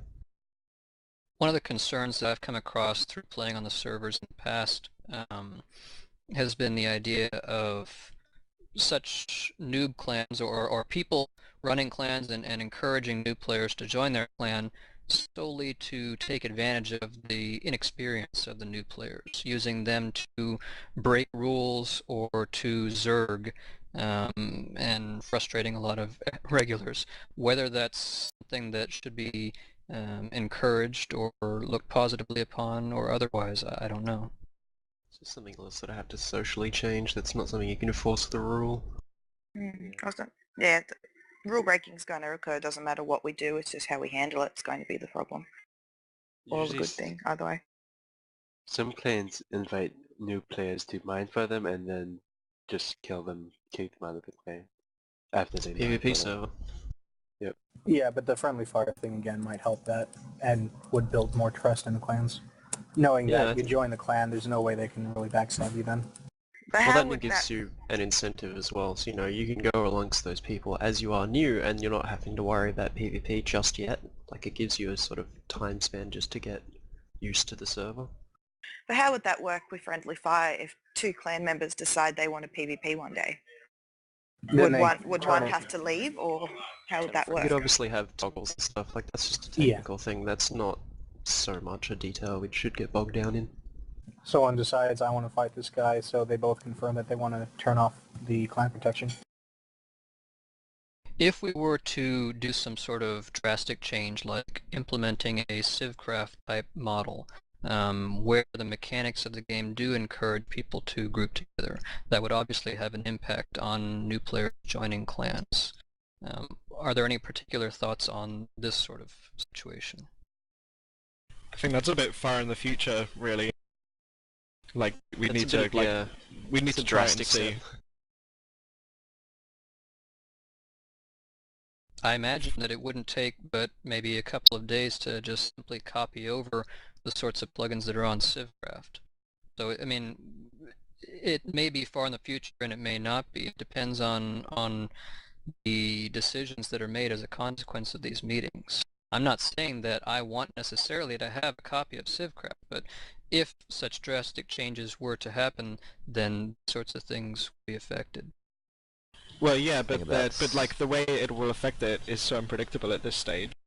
I think we probably just have to just run it like Civcraft runs it to begin with, or like just come up with some kind of like happy medium that's probably okay, and then tweak it as the revision goes on. You may be right. Yeah. The thing about Civ is that it's a public server. It exists already. You can just go there and experience it for yourself and get a better idea of what we're in for if we go down that path. What is that? I'm not familiar with that, with Civcraft. It's actually been covered in quite a lot of detail already. I think, Fatima, you made a post, right? That in Mr. Loud's post about this meeting, if you click the show spoilers button and scroll down to the bottom, there's a good overview of that, and we also have some links in the chat if you can scroll up. I want to just quickly come back to the animal griefing thing, because we got moved onto this clan thing again. But there is another possibility with animal griefing, and that is to make animal eggs a rare drop from something. The suggestion was to, if you kill an animal with a Bane Force sword, then there is a small percentage chance of getting a spawn egg. And if that sword also has a looting enchantment, then that chance is increased. And the idea with spawn eggs is that they become a rare, valuable item, which of course encourages trade. Like a Witherhead rare? That kind of rarity, yes, indeed. That would definitely negate the problems of killing mobs. Yeah, my view with farms is killing them is that it's not so much getting animals as it is reacquiring them after you lose them, which can often be hard. Yeah, particularly if you're based somewhere nearby to spawn, you might have to scour the entire map before you find a cow. Of course, it's a lot easier now that leather is no longer required for books, which I imagine if we did make animals easier to acquire through spawn eggs, or if we protected mobs, then recipes for books might be altered. Yeah, when they're easier to get, there's no reason to keep leather off of that recipe. I think somebody else has mentioned in the previous meeting the idea of making animal spawn eggs more easy to acquire through arena events. That's a good idea, I think. And not awesome for everyone, considering what time zone you're in, which has always been the problem with arena drops. Yeah, the time zone issues, and also the fact that only the person who wins at the arena would get drops necessarily. Maybe you get them just as a bonus for being involved in the arena. I don't know, it's something that could be done, I suppose. I think one of the other ideas that was pitched a long time ago was the idea of like sort of rare, I guess, mobs just running around, which did drop better than average drops, which could include eggs. So, you'd spawn snow golems, or I think it was the large zombies at the time, that there was a thought of just sort of every now and then releasing those into the map. So you'd make a particularly strong mob that has the chance of dropping interesting things, including spawn eggs. That way you get players out exploring the map. Like, it's not sort of stagnant, go to this place, kill these people, and you get fat loots. That's an interesting idea. Basically a world boss kind of scenario. Basically, yeah. I mean, many other games have done it. It's not exactly a new idea, but it is an interesting solution. It almost comes to just like spawning doppels randomly across them. Don't give them ideas. Are there any further thoughts or ideas about mobs, protecting them, etc.? If not, then the very last item on the minor change section of the agenda is the concept of protecting redstone repeaters and comparators. Currently, they are, if somebody alters the settings or configurations on a redstone repeater or comparator, they're tracked in logblock, and if we migrate to Prism, which has been suggested recently, that will also track interactions with those. But the concept has been suggested to us in that Google form of protecting them using WorldGuard or something else, so that they can't actually be altered by anybody other than the person that placed them.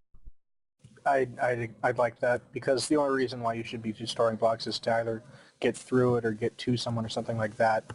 And like, if you grief someone's house, you're supposed to replace it, right? Repair it? Sure, yes.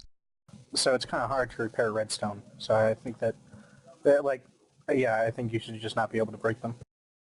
Sounds like there's the potential. Come back after a moment. Sounds like there's the potential for that to be used for door locking mechanisms that only the owner could then sort of access or whatever. If you had the sense of a repeater which had to be timed in a specific way to open the door. Okay, so how about this? You break it, and then like 3 seconds it comes back as it was. So you can still get through it. Yeah. So that delayed respawning of blocks has been suggested for like server-wide log block before as well. You mean the automatic rollback type feature where after a while it's restored naturally? Yep. So I mean, from that side of things, that's probably the easiest way to achieve it. Not just technically, but from a user perspective, like you just wait and it'll come back. I particularly like that idea, and I'm not sure that there is an existing plugin that will fulfill that function. It's not a particularly hard amount of code. If that can be implemented, I'd like to see it. I know that the issue with that always was that we already use LogBlock, and it doesn't support it. It would either be an extension to LogBlock, or it would be a completely new plugin, which just goes, okay, this block was broken, it's not a naturally placed block, I'm putting it back in a minute, or whatever the case may be. And it could just exclusively be for these two items, too. Yeah, exactly. You don't need to do it for the entire server. That was just what was pitched a long time ago. One of the other concerns... Sorry, go ahead. No, it's fine. I was going to say is that if I recall correctly from those previous discussions on the idea of rolling back grief automatically, one of the concerns was that it would sort of encourage people to grief. If they know that they don't have to replace blocks, then when something is not protected, then they may grief it more. I don't know if this is a valid concern or not. What's the problem with that then if it's just going to automatically roll back? Like, why do we need to care if it's all going to be there at the end of the day? Well, I could see it if someone's working in their base and someone just comes by to be an asshole and is like tearing the thing down, getting in their way. You're on a survival server, turn your sword on. There's a reason we open a PvP server. No, I understand, I'm just saying, like, that's the case where, you know, we do play on a survival server. There's the reason we have swords. Yeah, normally if somebody were there and they weren't able to just grief and screw around with you, they might otherwise just attack you, so you wouldn't be able to build anyways. But I can see that being a valid concern as well. I can see how that would be a frustrating situation. Well, they could do that currently, it just means after the fact they're going to be banned. It's still annoying at the time. There's no difference. In that this way requires more moderator effort. or the other way does, sorry. Would it also not lead to being able to get like infinite items if you could just like? Oh, you'd obviously not drop stuff if it's about to be rolled back. Yeah. Oh right, okay. Yeah. So the automatic rollback plugin is something that's included later in the agenda, but since we discussed it now, we may gloss over it later on. It basically covers the minor changes. Some of the major changes that we've talked about already are sort of in this next section, but the very first thing is the idea of unique maps, possibly with some PvE areas or altered origin. We discussed origin a little bit, and we discussed PvE areas a little bit. Some people are very opposed to that idea, that it would be an inappropriate blending of P and S. But hold on a second. So you mentioned that the rolling back was elsewhere on the agenda, yeah, not just for these redstone things. Might we want to take a second and talk about that more, ask if there's any more questions? Sure. Could if always come anybody back else, to it. we can go back to it or we can discuss it now. If anybody has any urgent thoughts they want to get out about automatic rollbacks, they can say them now. I just wanted to say that it's probably a bit more finicky with a lot more edge cases than C45Y might realize. Like, if we did it, we'd have to think quite hard about it, that's all I'm saying. Yeah, for sure. I mean, that's why it never ended up going anywhere, simply because we didn't all have the time to sit down and work it out properly. But whether that's changed or not, I don't know. As C45Y noted just a few minutes ago, if we do a limited rollback just of repeaters and comparators, then that's an easier problem than maybe dealing with all the connected blocks with signs on signs and doors on blocks and torches and things like that. Yeah, it's a good way to get the toe in the water and just sort of see how it works in a real-life server. I mean, we've done it on development servers and things like that, and it is shocking to have blocks suddenly roll back when you're inside a tunnel that you've dug, but, you know, from that side of things, it's not... It's something that would obviously require user education as well if we did go down that path.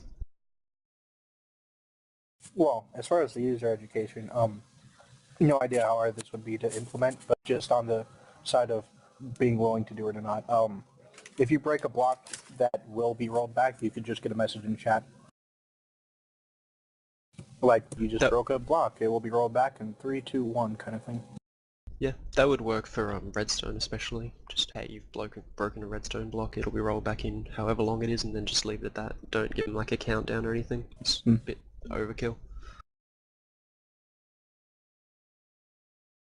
Okay, so regarding unique maps that are either created by hand or have specific terrain features, any thoughts on this? This is something that's been suggested in the Google form for this meeting.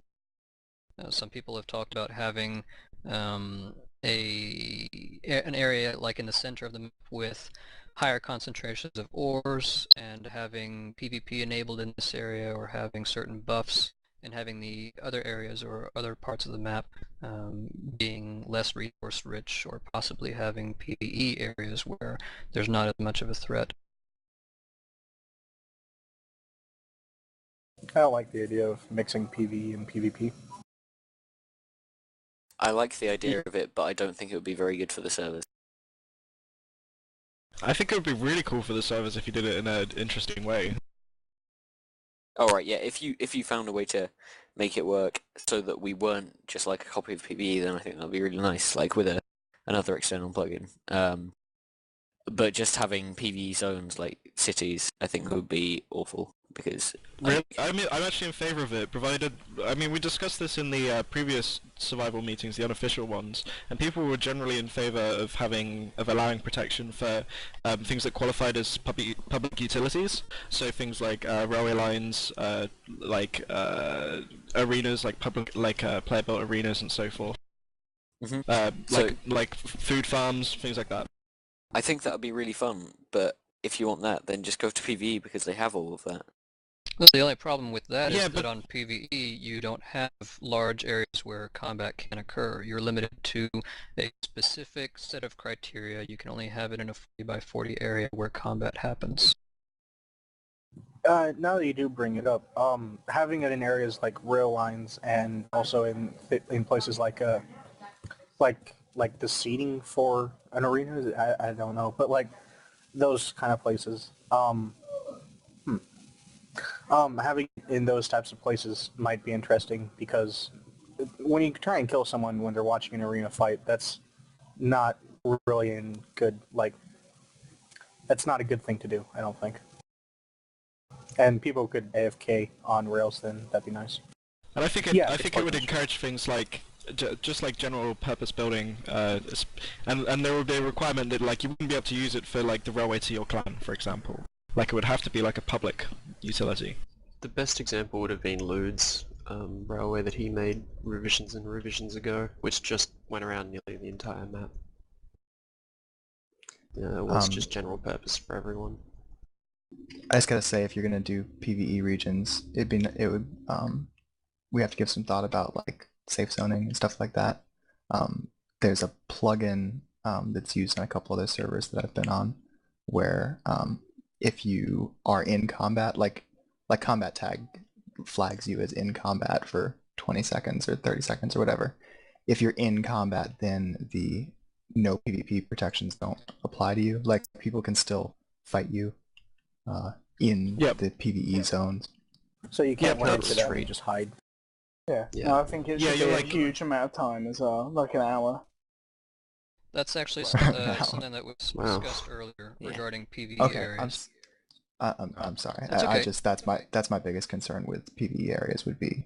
Yeah, there's a way to do it. You just get like flagged for combat for like 60 seconds or whatever. Another I could throw in is that we don't have like pure PvE areas, but we have it where like there's just a lot of buffs in that area that kind of prevent PvP from happening. Like I don't know, resistance. Makes it inconvenient to PvE or to PvP. What is the motivation behind wanting PvE areas? Is it to attract more PvE only players? I think just more diverse gameplay for like people who like the threat of PvP, but that isn't the reason that they join the server. If you see what I mean, like their purpose is not PvP; they just enjoy the threat of it being there. I think there's build community. Yeah, there's community. There's the idea of people who like that environment without necessarily always having the threat. And I think there's also maybe a portion of the community that might prefer to be on the server and involved in that community without necessarily always having to be on their guard. I also really like the idea, like, if it's on a rail line, I like the idea of being able to actually AFK on a rail line for 20 minutes while it goes around or something, instead of actually having to be constantly vigilant while you're just riding a minecart. That as well as those players that are not necessarily into PvP are still providing things for the PvP players. So if we do get a bunch of like the old PvE clans just on the server building things, I mean that's stuff that everyone's going to use. That's not just sort of mindless building. I think I can agree with that. In that case, S needs to distinguish itself from PvE, because if S is just another PvE server, then there's no real that was a requirement. But it wouldn't be, right? Like the zones that are PvE are like very restricted. They could be just as restricted as PvP on PvE is. Yeah, exactly. We have arenas on there, but that doesn't mean we're S. It doesn't make the server feel any different. It just opens up new opportunities to the server.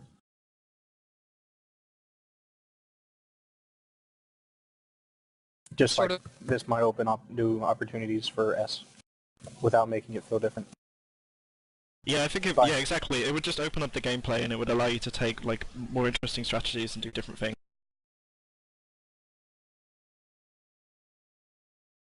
Sort of related to this is the next item on the agenda is encouraging large cities. I know that in the past S has had a few large cities and towns that have been well liked by many of the regular PvPers. Egrith and Sanctuary are notable examples, I would think. Are there any thoughts on the idea of having large cities on S, or strategies to encourage the creation of cities or clan towns that just comes back to encouraging clans. Like, I don't think you should be taking that any further than sort of the root problem, which is that clans just don't do shit these days. Yeah, I think it's more or like less the being idea. covered. I like the idea of big cities, but I don't know of any ways that you could encourage it without it being abused in some way. I think it's more or less think being of covered. was by, for seed cities to be created, which is basically just the shell of a city, which would be in the map originally, which then again comes down to, you know, all the big clans are going to steal them and never touch them. It's the same inherent problems that we've always faced. Well, I know that Totemo has mentioned Civcraft, and the gameplay mechanics by themselves encourage cooperation and building together. So there are things that can change as far as plugins and gameplay mechanics go, I think, that could encourage it. You know, if there are changes to the way that the server functions, then it's not necessarily going to be the same thing that's happened in the past. But I think if you have more I guess- clans, it'll fix the root problem. Sorry, say again? I think more clans will just simply fix that problem. Like, if you have more clans and or PvE people on the server, that problem won't be such a problem, I guess. More people in general. Yeah, it's you know, there's not, when I log on, there's 3 people on. I mean, it's not the kind of environment where you are going to get big builds, simply because, you know, who are you building for? Just to check, advertising is on the agenda later, isn't it? Yeah. Sweet. Yes, yeah. Like advertising for us. Advertising for Nerd in general, but yeah, We could just put an ad on Reddit. doesn't work. Doesn't bring in very many. Can we do a special event to promote beginning of a revision? It is Like a later kind of- on the agenda. Are we speaking about this now? Yeah. Yeah, let's hold off for a moment and finish up the rest of these things before we get advertisement. Okay, so are there any further thoughts on the idea of cities or PvE areas that haven't already been discussed? Okay. The next thing on the agenda has been derived from the suggestions is spawn plots. There is a concept of having plots predetermined and assigning those to players, or having stricter rules for the plots that are near spawn, the areas that are near spawn, such as if you leave your plot unused for a shorter period of time, like 10 days or something, then automatically is given to another player if they request it. Are any thoughts on this? I personally like the idea of having an attractive spawn compared to having it empty or populated with only kind of derpy cobblestone builds. Getting plots that are automatically given to people sounds like that could go horribly wrong. But Yeah, being that's- able to transfer the ownership of plots so someone never comes back, not for 10 days, but say maybe for a month, does sound good. Another option is to like prohibit building around spawn for like 2 or 3 weeks, then hold some kind of competition and the winners can build around it, because it gives them time to like get materials and so forth to make a good build. I think the way that land disputes handled at the moment should work for the most part.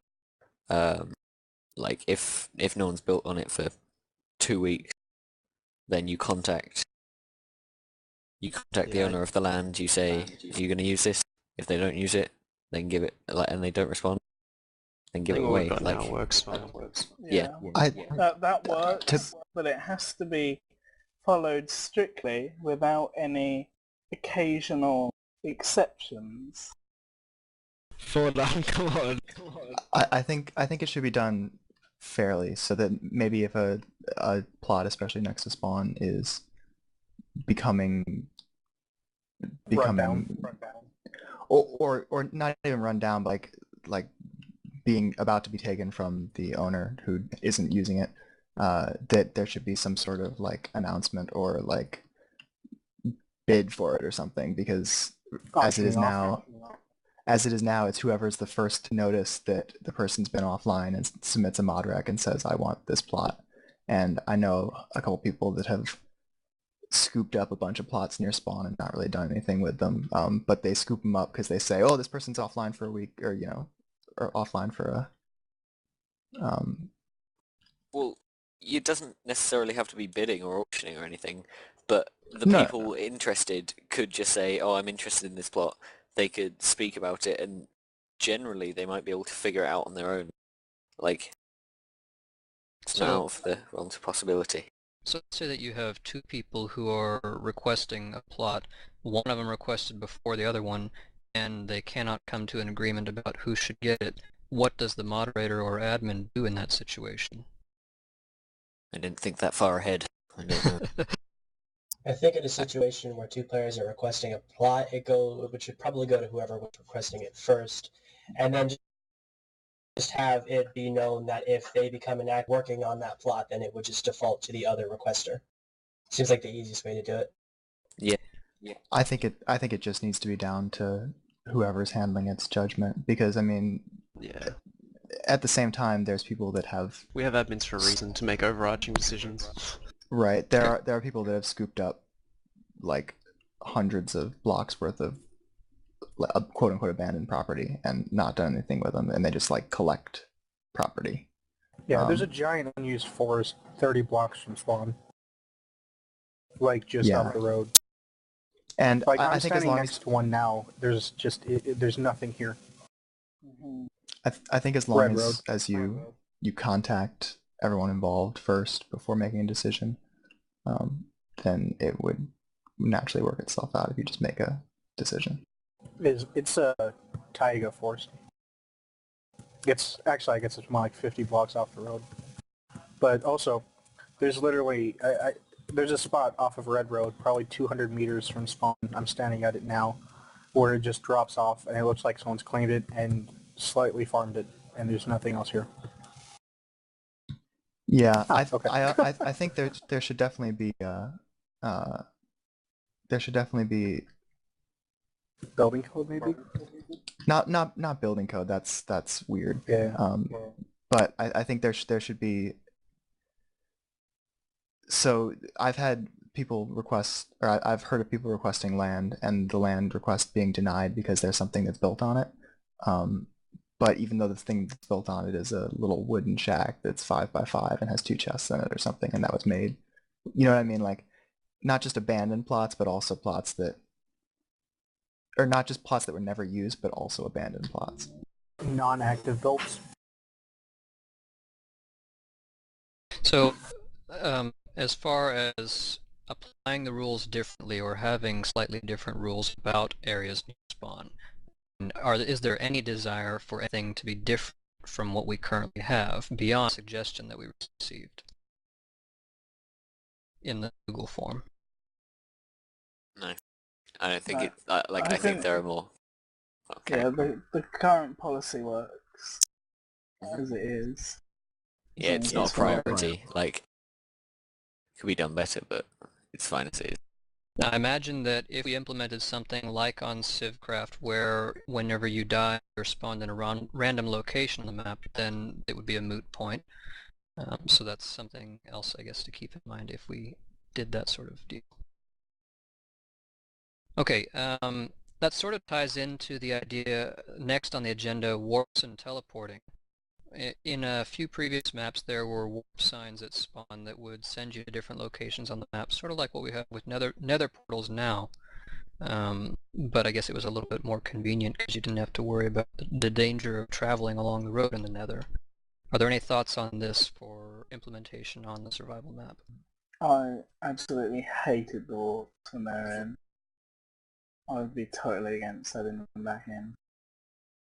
I don't like the idea of teleporting. It just makes it too easy to get away from like PvP. Because most of the road, but most of the fighting I think happens on the road.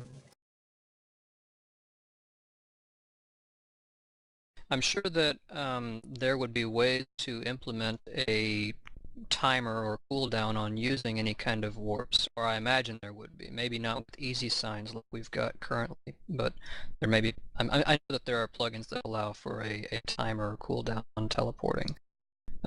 Any thoughts on that? I don't know. I don't think teleporting sort of what, I don't know, I think that's what goes against a lot of previous... Yeah.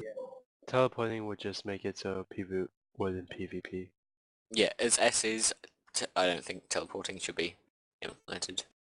It would be good for like P, which I think they do, so... No, we don't. Now, Oh, you don't. now, I mean, when we get to the major suggestions, I mean, if as currently exists now, teleporting isn't like I don't think would be a good idea. But I mean, if S changes substantially, then obviously it would be a different story. You mentioned with the beds earlier that you wanted to make it more, you wanted to make it easier to PvP and more people PvP, but by like possibly nerfing beds in some way. But doing this would make it way worse than simply having beds would, because it's such a traveled place. To just like get rid of the need to travel it would get rid of the need to even see people half the time. It amounts to a speed hack in a sense. If you see someone running towards you and you can just teleport away, that's, you know, very easy to abuse, I think.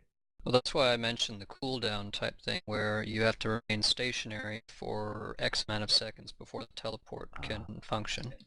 Yeah, but still, like, part of us is like stalking people, you know, like I know King Duff is at his grinder and I know he needs to get back to his base eventually before he does this. So if I camp here, you know, maybe I can catch him when he's enchanting stuff, or, you know, like... Travel is too easy on survival as it is, in my opinion. So, you don't like roads? No, I like roads. I just think like horses never like ender chests, like stuff like that. It's very easy to get around.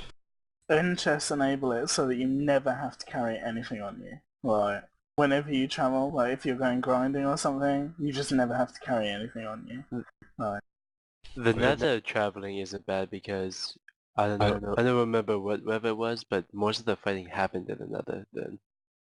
But the benefit of ender chests is that people can also bring their gear to spawn with them without having to like worry about losing it on the way there. And then they can also bring like multiple kits. Do we want people to be afraid of that though? Yeah, we sort of want people to have to worry a bit. Okay, so I don't hear very much positive support for warps or teleports of any sort. Right? Yep. Correct. Yeah. Okay, next item on the agenda is an economy plugin. Are there any thoughts on this? Yeah, I what think would it would be the, too easy to abuse, wouldn't it? what would the economy be? Would it be like money, or would it be like gold or something like that, like item based? Something that was mentioned during the previous meeting was that economy, if I recall correctly, economy plugins tie in with the concept of voting for your server on external websites. I don't know that that's necessarily a required feature, but something like after achieving certain jobs for some players, then you get a certain amount of dollars or credits that you can use to purchase items from the plugin. As S is at the moment, I don't think an economy would like make it any more interesting. I think it'd have to be paired with quite a few plugins. I think, well, that's how most servers do it anyway. They have it alongside other things. They don't have it on its own. Yeah. So Yeah. So it's hard to say. So go ahead. If you add an economy, you have to add ways to use and spend the money to do things. Like, you can't just have an economy and like just have like one or two things that you can do with it. It's quite a big thing. Like, I think what if you the idea of having an economy is to enable, like it's a tool to enable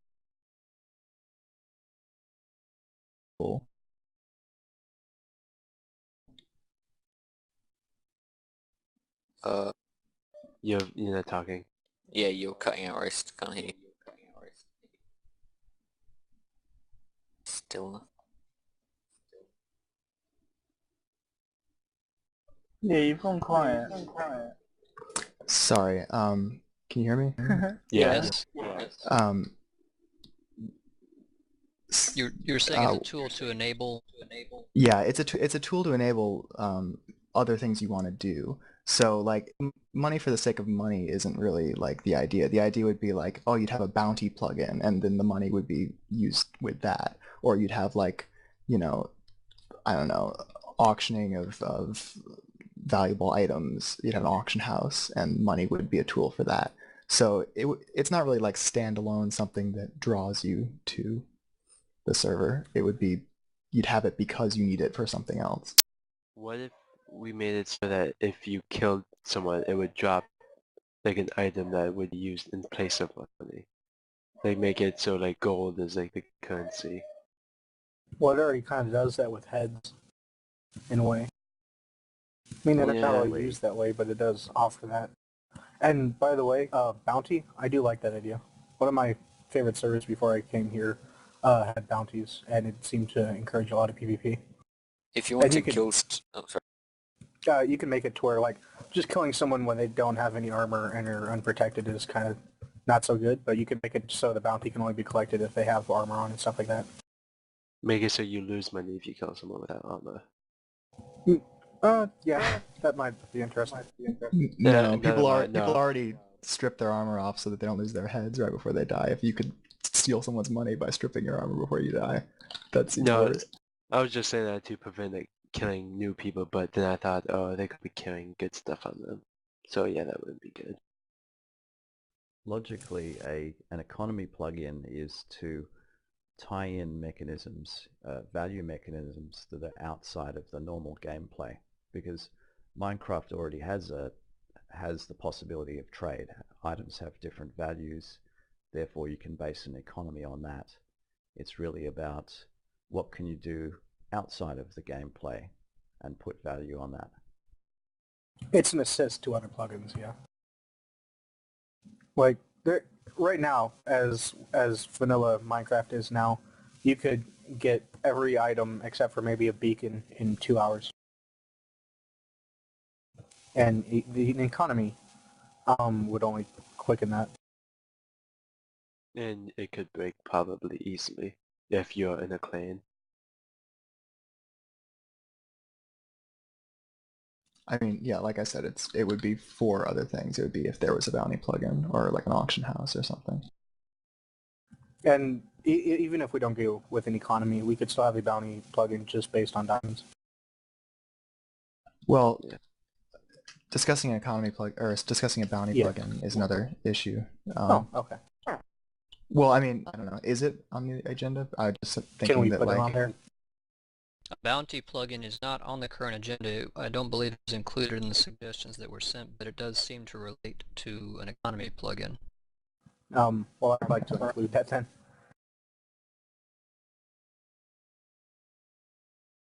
So the only issue I would have with a bounty plugin would be the possibility of farming for whatever the reward is.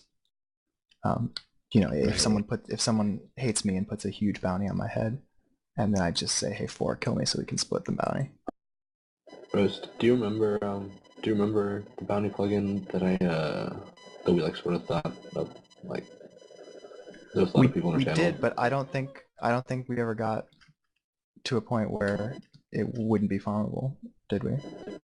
Yeah, because we did it where you'd put a bounty on. Essentially, it was you put the bounty on the person, and whoever completed the bounty got whatever was placed on, but then the person who placed the bounty would get the person's head, like when it was placed. So you wouldn't give away your head. I guess maybe we could have an idea where you could place a bounty on someone, but like only certain clans can kill them or something. Can collect the bounty. That'd be interesting. Yeah. Or you could just restrict it so that person's clan can't get a bounty on that person. Yeah, basically. Yeah. But then they could just leave their clan and then rejoin. Would set in chain a load of different things, so they could leave their clan, but then you could have a cooldown from leaving and then joining a clan. Yeah. So I think a bounty plugin's a good idea in general, but it would have to take a lot of thought to keep people from just abusing it, because it is something that's really easy. Since there's no penalty for death on S, like there's no penalty for death if you die to a friend, because they just give you your stuff back, or you know, whatever. then a bounty plugin is really prone to being abused. So as long as you think of all the edge cases, then yeah, I'm for a bounty plugin. And even if someone's willing to put a bounty on someone, then they may just accept the risk of someone may take this bounty and split it with this guy, and you may just, I mean, like, if we miss something that could be exploited, then they would maybe still be accepting the risk. Like, this person may split the bounty, but I don't know. I can't think of any reason, but just like, so you're going to put a bounty on someone. You know that there may be some workaround to get that person's bounty and give it to them, but you can accept that risk or something. Because, I mean, you're giving away what you're putting the bounty of. So, Yeah. I'm going to end this terrible sentence now. I would like to see it. If there was a consequence for death, then I would love to see a bounty plugin alongside it. Whether it's, we'll talk about that later, but like whether it was death ban or whether it was like you lose, you get, if you were talking about the perks plugin, if you lose like a kill streak or whatever, as long as there's a consequence for death, I think it's okay to put bounties on people. But when there's no consequence for death, you know, then what are you paying for when you put a bounty on someone? What if you made it so that if there was a bounty on you, you had to like give the bounty to someone, and if that person got killed while trying to get the bounty, they have to pay the person that they were killing the bounty because they lost. Could you go over that again? Like if you get like the bounty, you have to give it to someone. Not everybody can do it. Like you can sell it to someone and. Oh, so you're selecting the bounty hunter instead of just giving out a general bounty. Yeah, and if that bounty hunter dies because of the person that the bounty's on, the bounty hunter has to pay the amount that he was killing him for. Mm-hmm. So that I don't would be like a the bad second thing. part so much, but I But do that would like be the a- idea of selected bounty hunters. to Yeah, some but extent. that would give a consequence for dying though, if you have to Yeah. pay them the money. But if it's someone that you're not like friends with, and you're going bounty hunting after them, you're going to be in armor, and if you're not friends with them, then obviously they might just not give you your stuff back. So that's a consequence enough in that aspect. I think directed bounty's okay, but I don't know. Like, I mean, you could just like message someone and say, "Hey, if you kill them, I'll give you this." Yeah, but there's no guarantee that they'll pay up in that way. And then you'd never use them again. I don't know. I don't think it's worth developing a plugin for. It's not even developing. There's already been for this that could just be modified slightly to get rid of these exploits. I think it'd be quite cool to have a bounty plugin, but I think we're looking too far into it. If we get it, we'd have to pair it alongside something else. And it'd just be an extra thing on the side that could be fun to do, but it's sort of at your own risk because you might just lose your money if their friends kill you. Well, I like the idea of developing this more, but I could think have it we've where- probably talked about it enough since there's other things to talk about. Could maybe have it where in order to accept a bounty you have to pay a certain amount. Yeah. I think. Oh, it's still as farmable. You just pay the amount, and if the bounty's bigger. But I don't know if the bounty placer gets the head of someone when they place it. I feel like if they die, if the bounty's completed, that sort of give a reason to not die if you're the one with the bounty placed on you. It's a small reason, but still a reason. Although if you have to pay to accept a bounty, like say you kill someone and you haven't accepted the bounty, then you don't get that bounty kind of thing. But say you've accepted that bounty and say, yes, I'm going to go after that person, and then you go after that person after accepting that, then you get that bounty. So let's say you do that, and then the person putting the bounty on that guy may be able to make some money off of that even. I don't know, that might just be more ways to exploit. Or the bounty could be integrated with other things, like, you know, if you have a high enough bounty on your head, maybe things happen, like people can see the quadrant of the map you're in or something, you know, like people that want to get you for the bounty would, you know, get certain things. Maybe not showing where they are on the map, but different ways of just saying you have a bounty on your head. I don't know. Well, it looks like we're a little bit over 2 hours into the meeting, so it may be appropriate to move on with the rest of the agenda. Any objections to that? Okay. The next 2 items are things that we've already somewhat touched on previously. A block reinforcement plugin, which is something that's used on CivCraft, and an auto rollback plugin, which we talked about regarding redstone repeaters and comparators. I don't know if there's a whole lot more to say on these subjects, if anybody has any particular thoughts. Well, Did we if just get say that we're for them? At the very least, I think they're mutually exclusive. If you have one, you really don't need the other. Yeah, because if No, we have not the if it's just for reinforcement- redstone. I just have a quick question about the Citadel plugin. So, just to see how difficult it would be to use, when you reinforce a block, do you only do one block at a time? Say if you have an entire build and you want to protect the whole thing, how difficult would that be? Or do you It's only like- use it for expensive blocks? As I understand it, it's like protecting a chest, and you can do a C persist kind of command. Okay.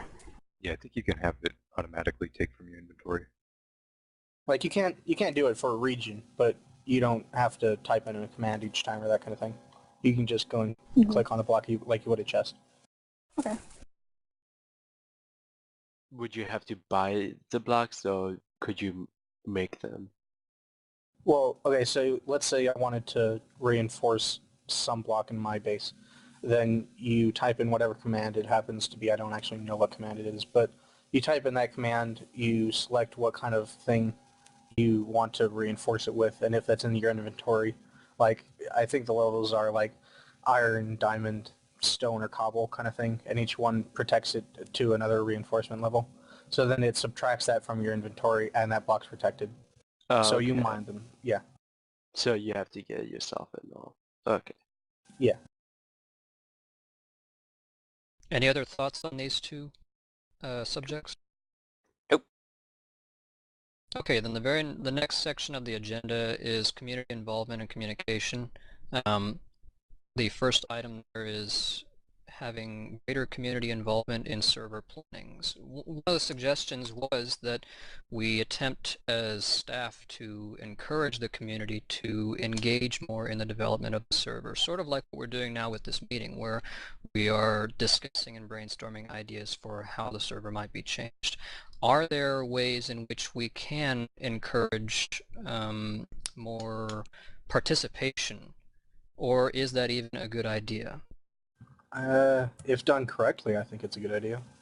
I think you could encourage it by just being super open about, like, say, possible changes. We're thinking about this at the moment, or this is the process that we're in. Say for like at the beginning of a new revision, like we're doing the map stuff, and then people can opt in and like offer, like you Like administrative offer transparency. Yeah, Like you don't make have. Sorry, Karen. I feel like make the void count. I feel like it's more that like the community can input ideas, but it's like ultimately the admins still have to have power over final say. Of course. Like so. I think as long as the admins make the decisions and announce their decisions and like just let us know what's going on so it doesn't look like nothing's happening for 8 months, then it's fine if they make their own decisions, or just, you know, even without community input. It's nice that we're having community input, but even without community input, as long as you pull the trigger and keep S alive, you know.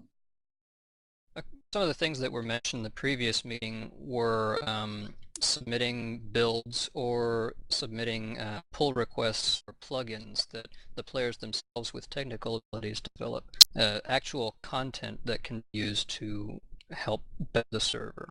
Any thoughts on this? I like the idea of allowing players to develop things for the server, but if they have the technical skills to develop something for our server, then they should probably be on our, and they play on it regularly and can be trusted with that kind of power, then they should probably be on some sort of team anyways. But someone might make a backway entrance into the plugin. Okay. Or it would be open source and left over. Yeah, don't accept that kind of behavior with open source. Yeah, don't accept any closed source plugins from players. And of course it would be left over and publish and all that, so not really And much of not, a it's chance not of like that a happening. it's not like a Java bucket plugin can't be decompiled either. We already have a process whereby people can contribute without having to be on staff, and it's already happened a couple of times. Like, okay, I was a moderator when I wrote Doppelganger, and same with Smiler and Enchantism, but now I'm not on the staff and I'm still doing pull requests. And I think people need to understand that as a general principle, we'll accept stuff if it's of the right quality, and we'll go through a code review and we'll check it and then we'll accept it, and then it's up to the server admins to decide whether to run it. But One thing that might could help also, is better advertise that. I've never even heard of that. yeah, that's. I mean, it's Sure, it's on the same agenda, so position. obviously it's not a heard of feature. I must say that some people do that. They do like write fixes for bugs and stuff, but it's very important that the tech admins watch for that and then push the updates. Like, there's a few things that have been changed in Enchantism recently that are nice bug fixes, but they haven't yet been pulled and put on the server, so the bugs still exist, yet they're fixed in the code. And also, someone might not want to go through and say, I'm going to fix this bug and spend 20 hours on it, and then the admins say, oh, we've actually already working on this ourselves, and that kind of thing. Like, you might want to tell, someone might want to ask, can I do this? And then you say, yes, we'd be interested in that. And then they go and make that thing. So you don't have like 10 people working on it or something, somebody working on something that will never get implemented kind of thing. You can use a bug tracker to help handle that. Sorry, what? You can use a bug tracker to handle that. Well, GitHub has quite a nice setup for checking bugs. I mean, Nerd has a setup there. Yeah, they should call it Nerdbug or something. Also, if the tech admins do want like help or the ability for us to help, they should definitely stay up to date with like uploading changes to GitHub. Totemo was really good at that, and now it's basically stopped completely again. Okay, go ahead. Because you can't like patch and fix old code that isn't being used anymore. So it has to be like brand new. Are there any further thoughts on the idea of greater community involvement in the server planning and development? I just like the idea of more updates on how things are going. Yeah, And as long as we yeah. know what you've got planned and what's going on, then that's when we can help. If we don't know what's going on, we can't offer anything. The more updates, the better. Even if they're small things like today we did this kind of thing on a map design. They do. Also, yeah. And we could do things like what we did on the event stuff, on the event server for the lobby contest response, maybe. We could have something where we encourage the community itself to build a single spawn where we work collaboratively to design a particular concept, rather than having individuals submit their preferential designs. We have been. I like that idea. Yeah. Okay, the next item on this section of the agenda is better ways to connect the community to each other. I'm not entirely certain which suggestion this was drawn from. Would need to review the list of suggestions, but if I remember correctly, or if I understand correctly, it's sort of helping to establish a stronger community. Currently, S is a little bit disjointed. So it's like throughout all the servers, yeah, like bringing them all together, like. No, the impression that I've gotten is that it's more about the survival community, not necessarily the whole nerd new community, though I suppose that would be applicable to this section as well. Yeah, I think if we're going to do something for this and actually put effort into that, then it should be for the community of nerd.new as a whole instead of just survival. Because there's lots of people that go between servers, or like recently we've been playing lots of like TTT and stuff. We do that quite a lot as a group on Mumble and a group on Steam, and lots of us play exclusively on PvE or survival or even C and never see each other except for in those games. but that's helped to build community, I think. I think S is very special in its community because when you're on the server, the community that you see is very like versus each other. Like if you take two clans don't get along, but when you like reach out into the the actual communities, like we do come together. Like right here. Yeah, I think P players and other C players that come on S just for a second and see us arguing in chat think that everyone on S is a jerk, but if they but like that's just part of the PvP like atmosphere, sort of. Like I give, you know, people like Ozo and people like King Duff crap all the time, like all the time, and like when they die in chat, I say stuff like, "Oh, well done," you know, stuff like that. But you know, everyone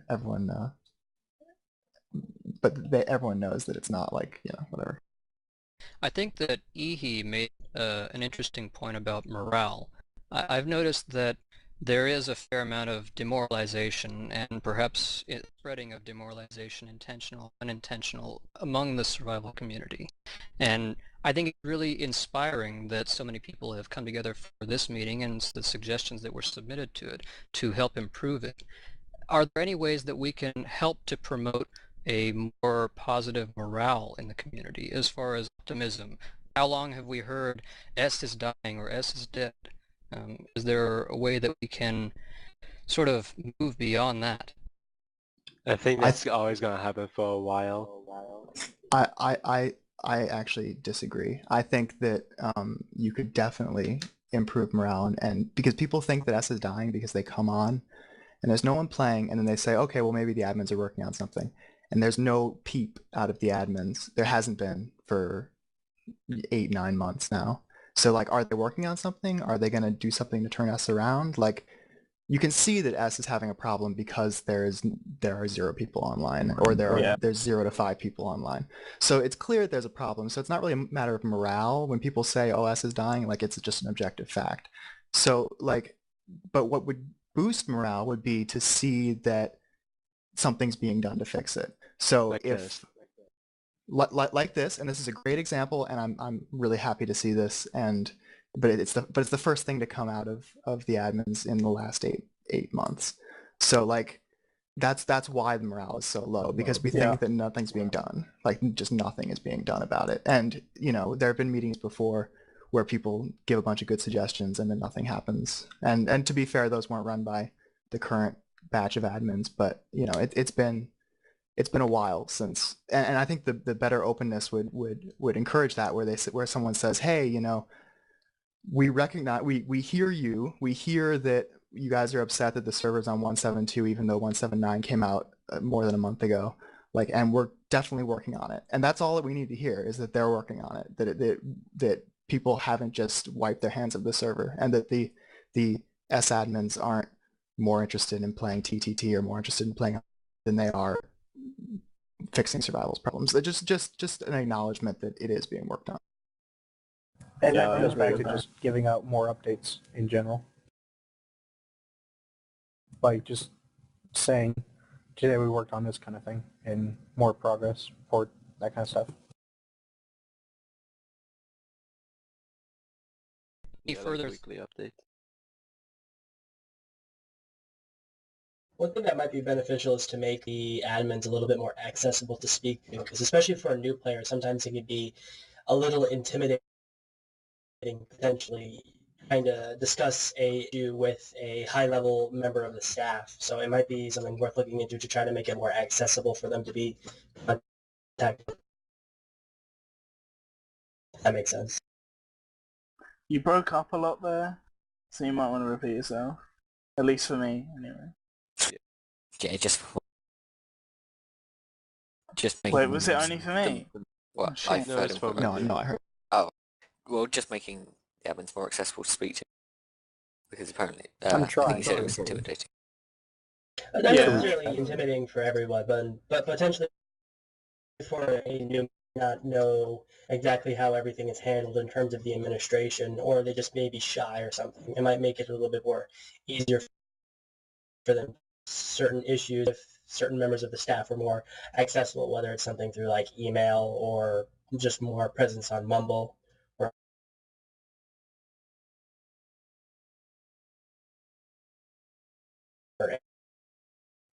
Personally, you're breaking up a bit. I find it easier to speak to people when it's more casual. So like you're just having like a friendly chat. So it doesn't matter if you say anything like that doesn't sound too formal. For me personally, I think that's better.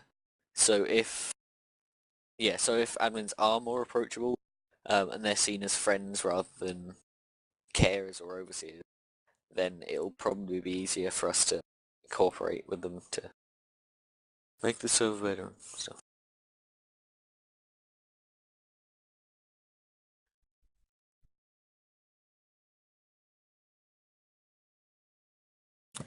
Back to the community involvement thing. Did we really talk that out? I think we kind of stopped early on that. Magnus, in response to that, I don't think that the admins need to literally spend all of their time on the S server. They're more than welcome to go and play whatever server they want. As long as the moderating on the server comes above playing, then it's perfectly fine. I think that's being done right now. Like, and also, I hope this is a public thing. I think it is. One of the tech admins, I believe, was working on a enter server mail system. So that will probably help because you can like mail a mod that's on a different server. Yeah, I believe inter-server mail is implemented currently. Oh, yeah. yeah. Oh, yeah, okay, it's cool. got a few bugs, but yeah, it's up. My internet went out for 2 days. It was terrible. Behind on everything. Okay, any further thoughts on better ways to connect the community to each other? Well, can we discuss this as a community of the nerd.new and also a community as just survival as two separate things? Sure. In regards to bringing the entire nerd community into one, someone said more events, and I would agree with that. Like, the only events that are hosted right now are the donation ones. So whether those are held more often, like, because obviously it never hurts to have more donations, or whether there are just events that aren't revolved around donations. I like the idea of Throwback Thursdays, but only one of them happened, and then they just sort of died off. I've never even. What is that? Like chaos maybe a month ago. Yeah, maybe a month ago they did a Throwback Thursday on an old Steam map, which was everyone was in survival mode and it was chaos sort of. I didn't really participate. It was fun. I didn't participate much in that one because I haven't really played C in a long time, so I was kind of waiting for a P or S map. And you know, like I came on there and I starved because there's no food on C. But yeah, it was. I thought it was really cool. But there was only one, and it was like a Throwback Thursdays where they were like, yeah, we'll do this every Thursday, but then it just sort of didn't. I like the idea of it, and since we have a permanent event server now, we could actually do it on there maybe. Yeah, but C doesn't sound like it would be a good place to do it on. People starving to death. Oh. Well, that's more but just, so what? Sorry, does anyone know what happened to that? Are they still happening? Are they gone? I didn't even hear of it. I didn't even know it was happening until everybody on B started switching over to the event server. So I typed in the command, and as far as it's chaos mode. It wasn't very well advertised. As far as I'm aware, it's Denevian's project, and he was working with tech admins to make it happen. But I don't know details on what the reasons might be for it not happening, if it just got overlooked, or if there were some technical reasons, or what. So it's something that seems like it needs to be looked into, as far as that particular event. Well, Are there... Yeah. Go we ahead. should probably contact an admin about that then. Yeah, I think Unless that just goes back. I think that just goes back to the whole thing with from the regular player's perspective. Admins are just like a black box. We don't know what's going on with them, so we don't know if that's still happening or if it's not. Because there's no, we don't get any communication. To some degree, like when you're planning an event, you want to keep a lid on it because you don't want to disappoint people. Like, for example, with CTF round 2, we were really starting over from scratch with a new map, a new plugin, etc. And we didn't know how long it was going to take, and we didn't want to promise to do it, say, in a month or two, and then not deliver, because that would have been worse than just having it as a surprise. I think that's a false dichotomy, though. Like, you don't have to, like, you can just say, like, hey, we're working on a new CTF plugin. Here's the GitHub for it. Like, does anyone want to contribute to it? It's like, here's some of the cool things we have planned for it. We don't know when we don't know when the date will be. We don't know if this will work with the next version of Minecraft. We don't know when we're going to do it, but here's what we're working on. And I think that, like, that's just more communication that people would like. And I don't think you have to say, the only way you can talk to people is like saying, okay, it's planned for this date, and then you've disappointed them because you missed the deadline or whatever. Like, you can just show them what you're working on. Yeah, I see where Totemo's coming from, of course, because you want to surprise people and don't disappoint and all that, but also you don't have to give them all of the details. You could just say, like, yeah, we're working on this kind of thing. And also, it doesn't have to be that you say we're working on that at all. You could just say, hey, we're planning on doing this at some point in the future. Any ideas? Are there some specific ideas for avenues or methods through which this communication or updates can occur?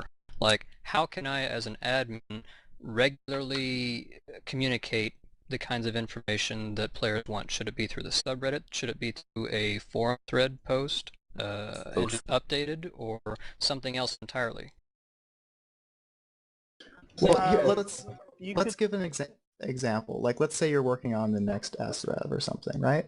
And you're building it. Like, you could. So, I mean, there have been efforts in the past where they put in like a Google document that says, like, here's all the things we're doing. Here's what we're working on, and and then it launched this time without anything ever going from no to yes in the Google document. So, I mean, it doesn't really matter how you do it. It's just doing it. If it's a subreddit post that says, like, hey, we're working on the new SREV,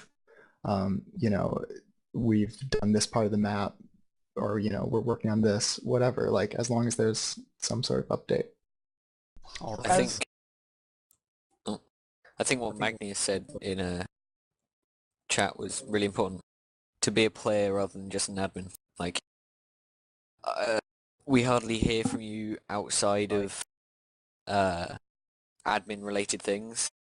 The only time that, well, me personally, the only time I've heard from you is like stuff-related things. Whether that's probably just because you don't like me, but that goes for quite a few players as well.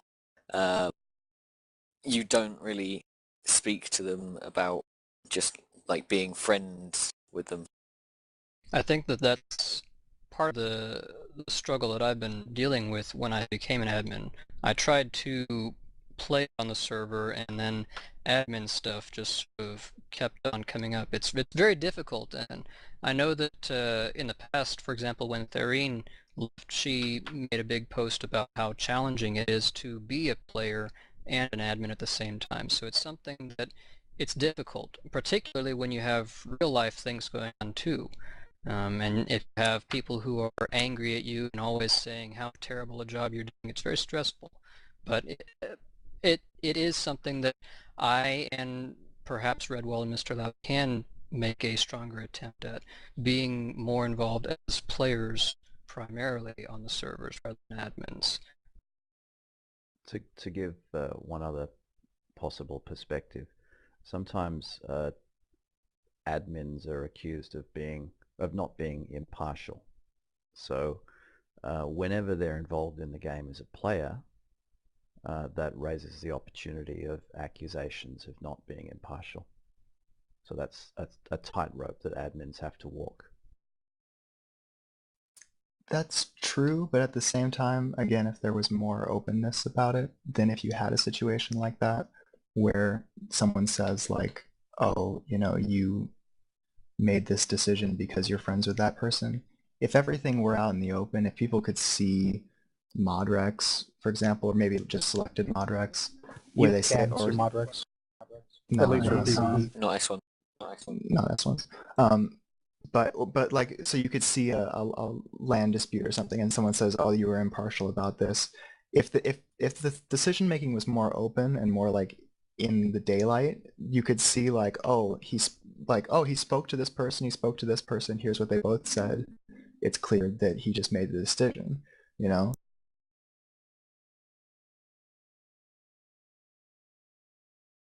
So you would want them to do that for every single land dispute? Just No, have like just have it open. Not them having to type stuff in and keep track of it, but just like have them say, just open up the mod rec and maybe the mod chat. But I've seen a screenshot of that. Maybe that's not appropriate. How would you guys, aimed at the admins, how would you guys feel about running something like Thrawn did, where basically she just kept like a running log of what she did from day to day, admin duty-wise? I think how little she updated that was very telling. Like, if you want to play and not get burned out as a player, actually do modrecs and then have that stuff on top of it, like, it just gets to be a bit much, especially because we don't have stuff just for our servers. Like, think about last summer, I was doing all the CTF stuff. Like, it's just a lot of stuff that piles on that some people don't consider. Get more admins and we'll help. Right, but it's not again, it's not like all or nothing. Like, you can have, you don't have to log every minute of everything that you do, but you know, if we could just see that something is happening, you know, and for like accusations of favoritism, like if we could see like modrecs, if we could see modrecs about it, then we could say, oh, you know, we can see when in his close message he said, I spoke to both players and this is what, you know, and this, you know, which is already in the close message, ideally.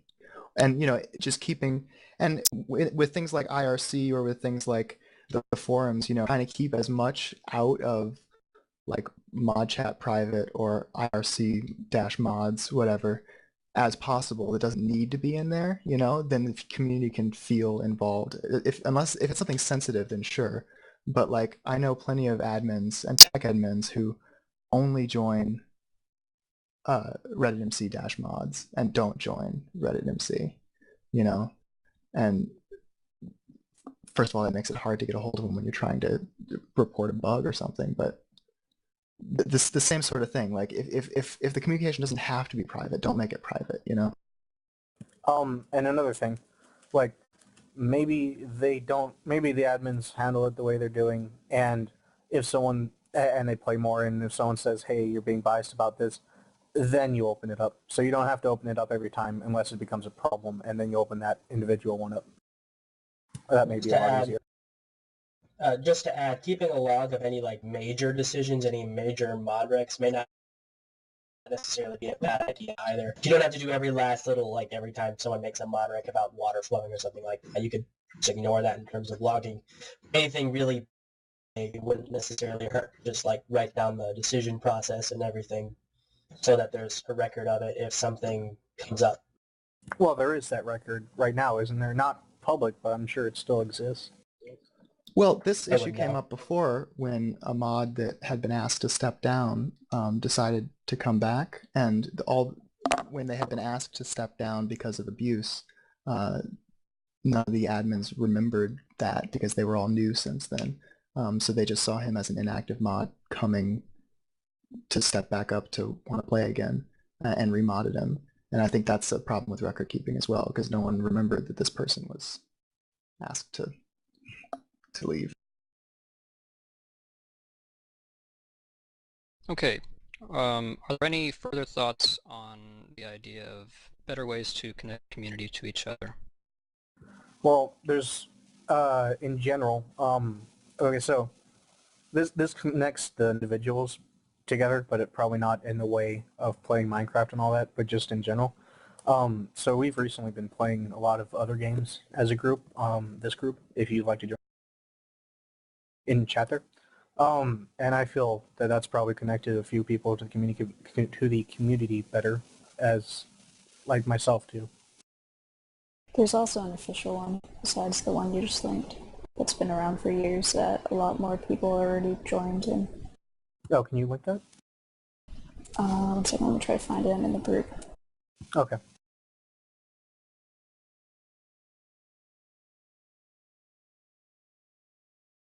Are there people who are moderated on that group who are active within that Steam group?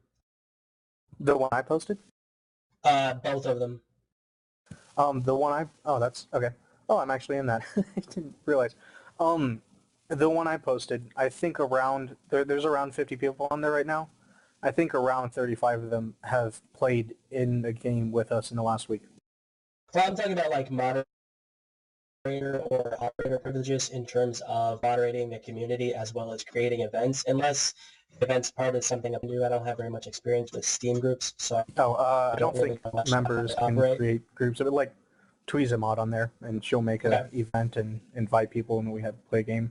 And So at least there's a in lot of other mobs, so. that one so at least on that one there's enough people, as I know Tweez on a lot, she's able to make events, at least for the time zone that she... The official one that was mentioned, are there people who are able to actively create events for the group as well as to moderate the group in any capacity that may be needed to be done?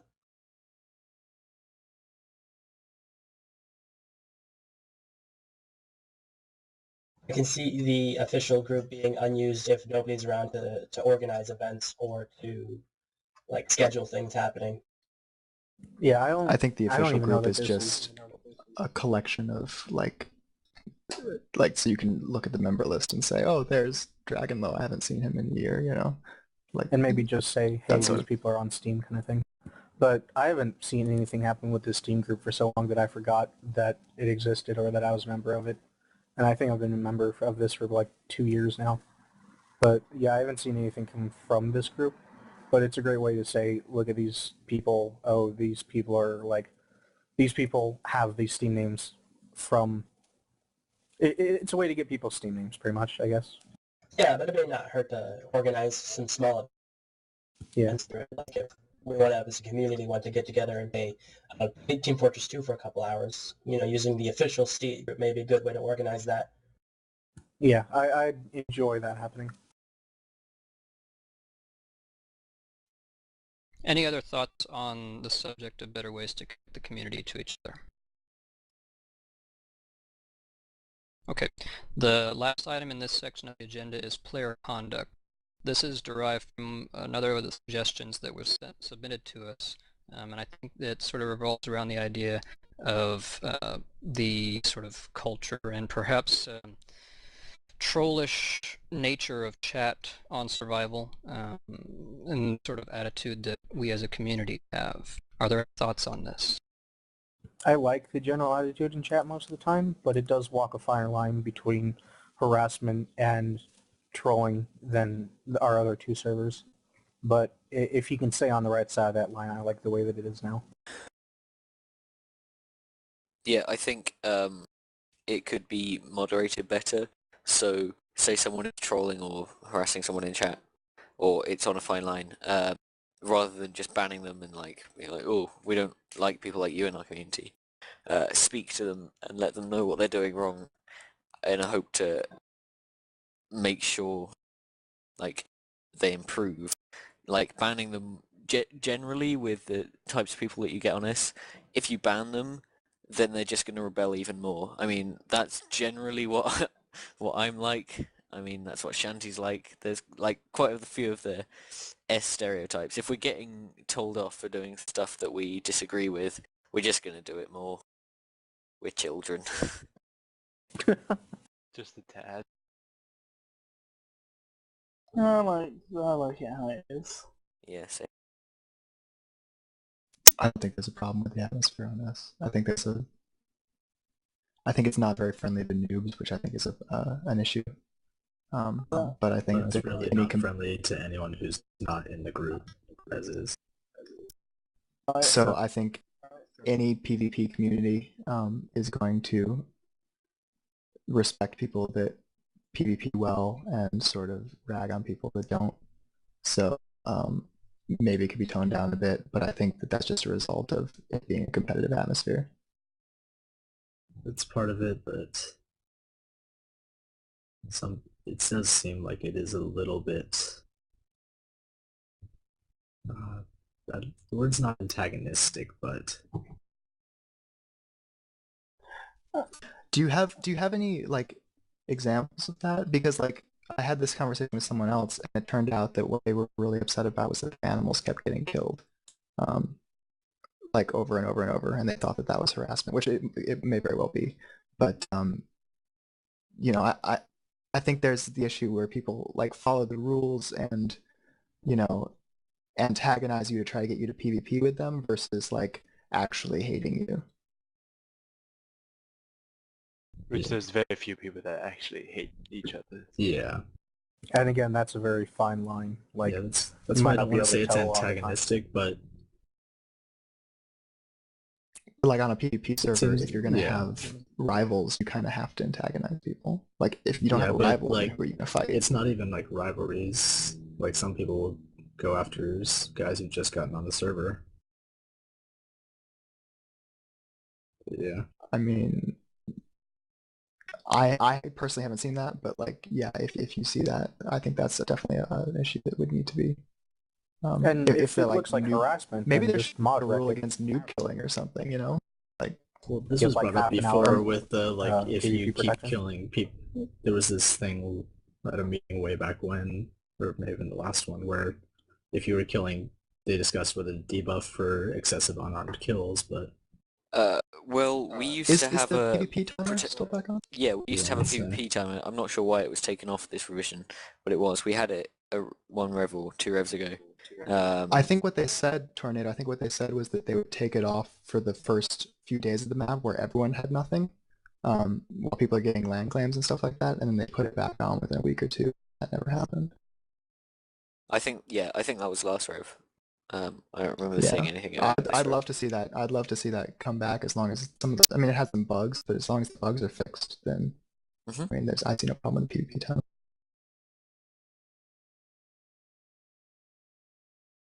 So I'm not sure what good that would do implementing it now. I mean, yeah, solving a problem a bit too late. Does anyone who's in charge have any response to why the PvP time was taken off? If I recall correctly, there was concern about it being abused by players with alt accounts giving items to new players that still had a protection or something to that effect. I don't recall the details. I think I was actually one of the people involved in that, because there was a couple of times where a new player would be able to get like a full suit of diamond armor or something like that, and they would be able to choose when they attack you, and like they'd be running around with protection and you wouldn't be able to attack them or anything. I think the problem there is that, so say when you're wearing a full suit of armor, your protection should be gone, like automatically. Just when you armor up.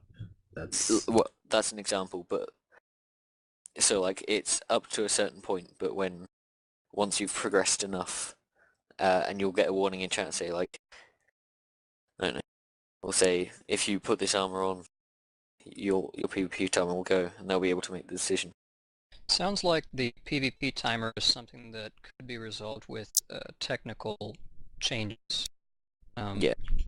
And there's still, that's a PvP related issue. It is a part of player conduct and sort of the issues that were brought up in the suggestion about problems with player conduct. And I think that there's also more to do with chat and general conduct via that medium.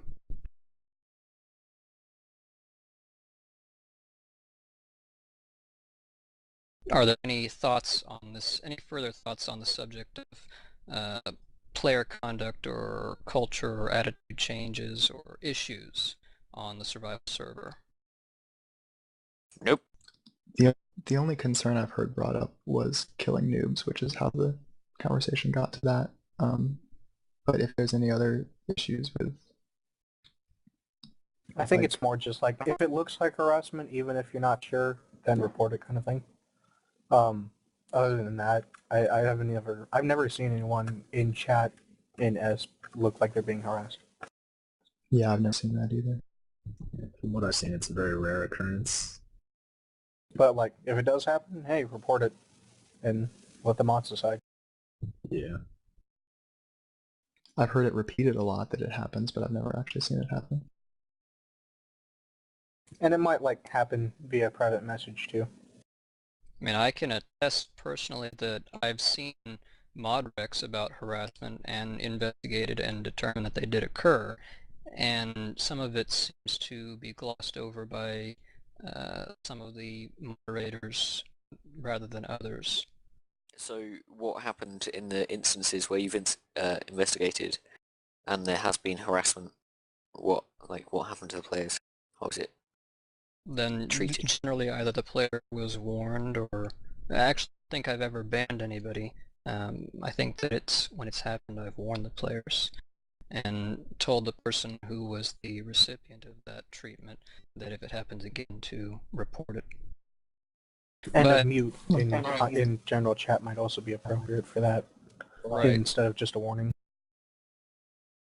I know that before I was a moderator, there were many instances where Pete Combe, for instance, would be harassing toward me, and I didn't really realize that it was appropriate to report it or mod rec it as harassment, because it seemed like that was just the way it was, even if there were moderators on the game, on the server at that time, who really didn't do anything. So maybe there should be better. Maybe it should be enforced more harshly. maybe it's an issue with training our moderators or recognizing harassment. And if it is obvious harassment, then maybe not a ban, because generally a first time thing isn't. Generally a first time thing is not a ban, it's like a warning, but maybe like 24-hour mute. Just message me. So, sorry, I showed up late. Have you guys discussed the possibility of temp ban? No, that's actually one of the next things coming up after this section of the agenda. If there aren't any further 'Cause, like, thoughts... Oh, go ahead. Okay, go ahead. I was just going to say, if there aren't any further thoughts about player conduct on the server, we can go ahead and move on to the policy and rules section, which I guess sort of relates. I'd be okay with moving on. It doesn't seem like anyone here really has any first-hand experience with this. Well, I guess I'm really Avada, supportive of it. Avada asks, what's harassment in your minds? I think that's a very difficult thing to answer, and that's probably why some of the harassment stuff does end up getting elevated to administrators to decide. It depends on the situation, really. But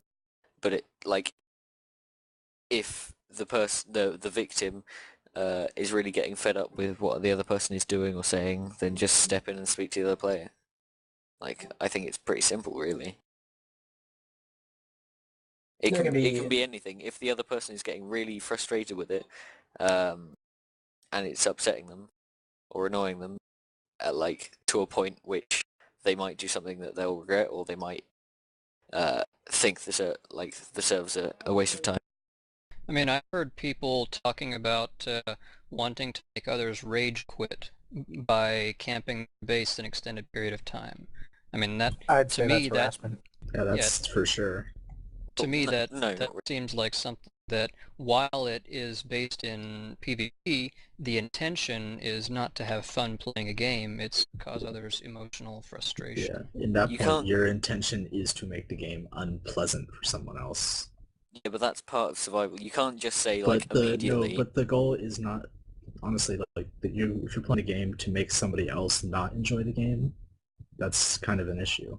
Well, I kill players because I think it's funny watching them lose their things. That is that harassment? Yes, but that's not harassment because you're not trying to make the game miserable for them as a person. You're playing the game within the bounds. That's almost an expected type of harassment for PvP servers. I think they're playing the it's game gonna within the happen. bounds as well.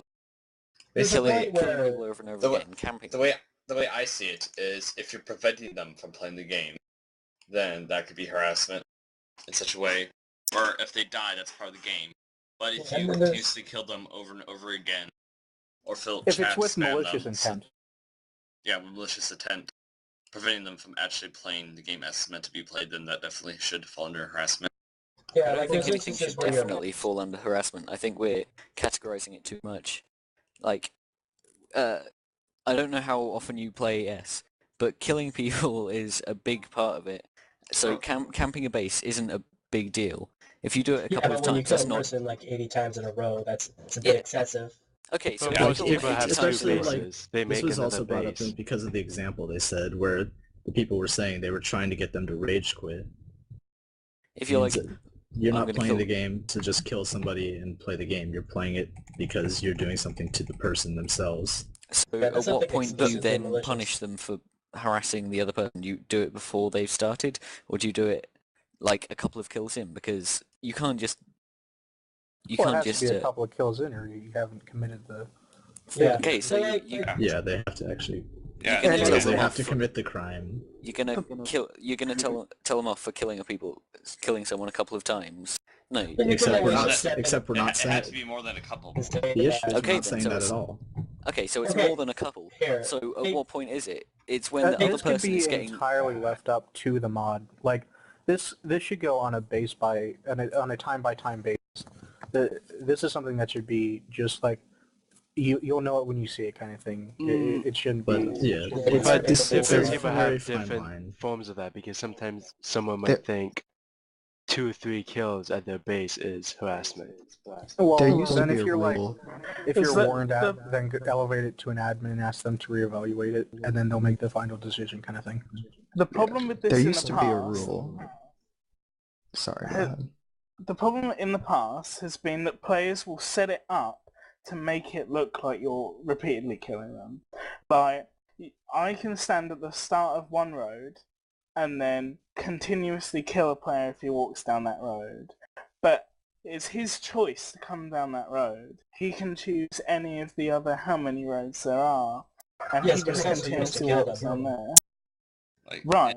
But they can choose Or any people other running road. up and punching you, sort of There's thing. That yeah, happens a as lot Father too. South said, they also set you up by punching you.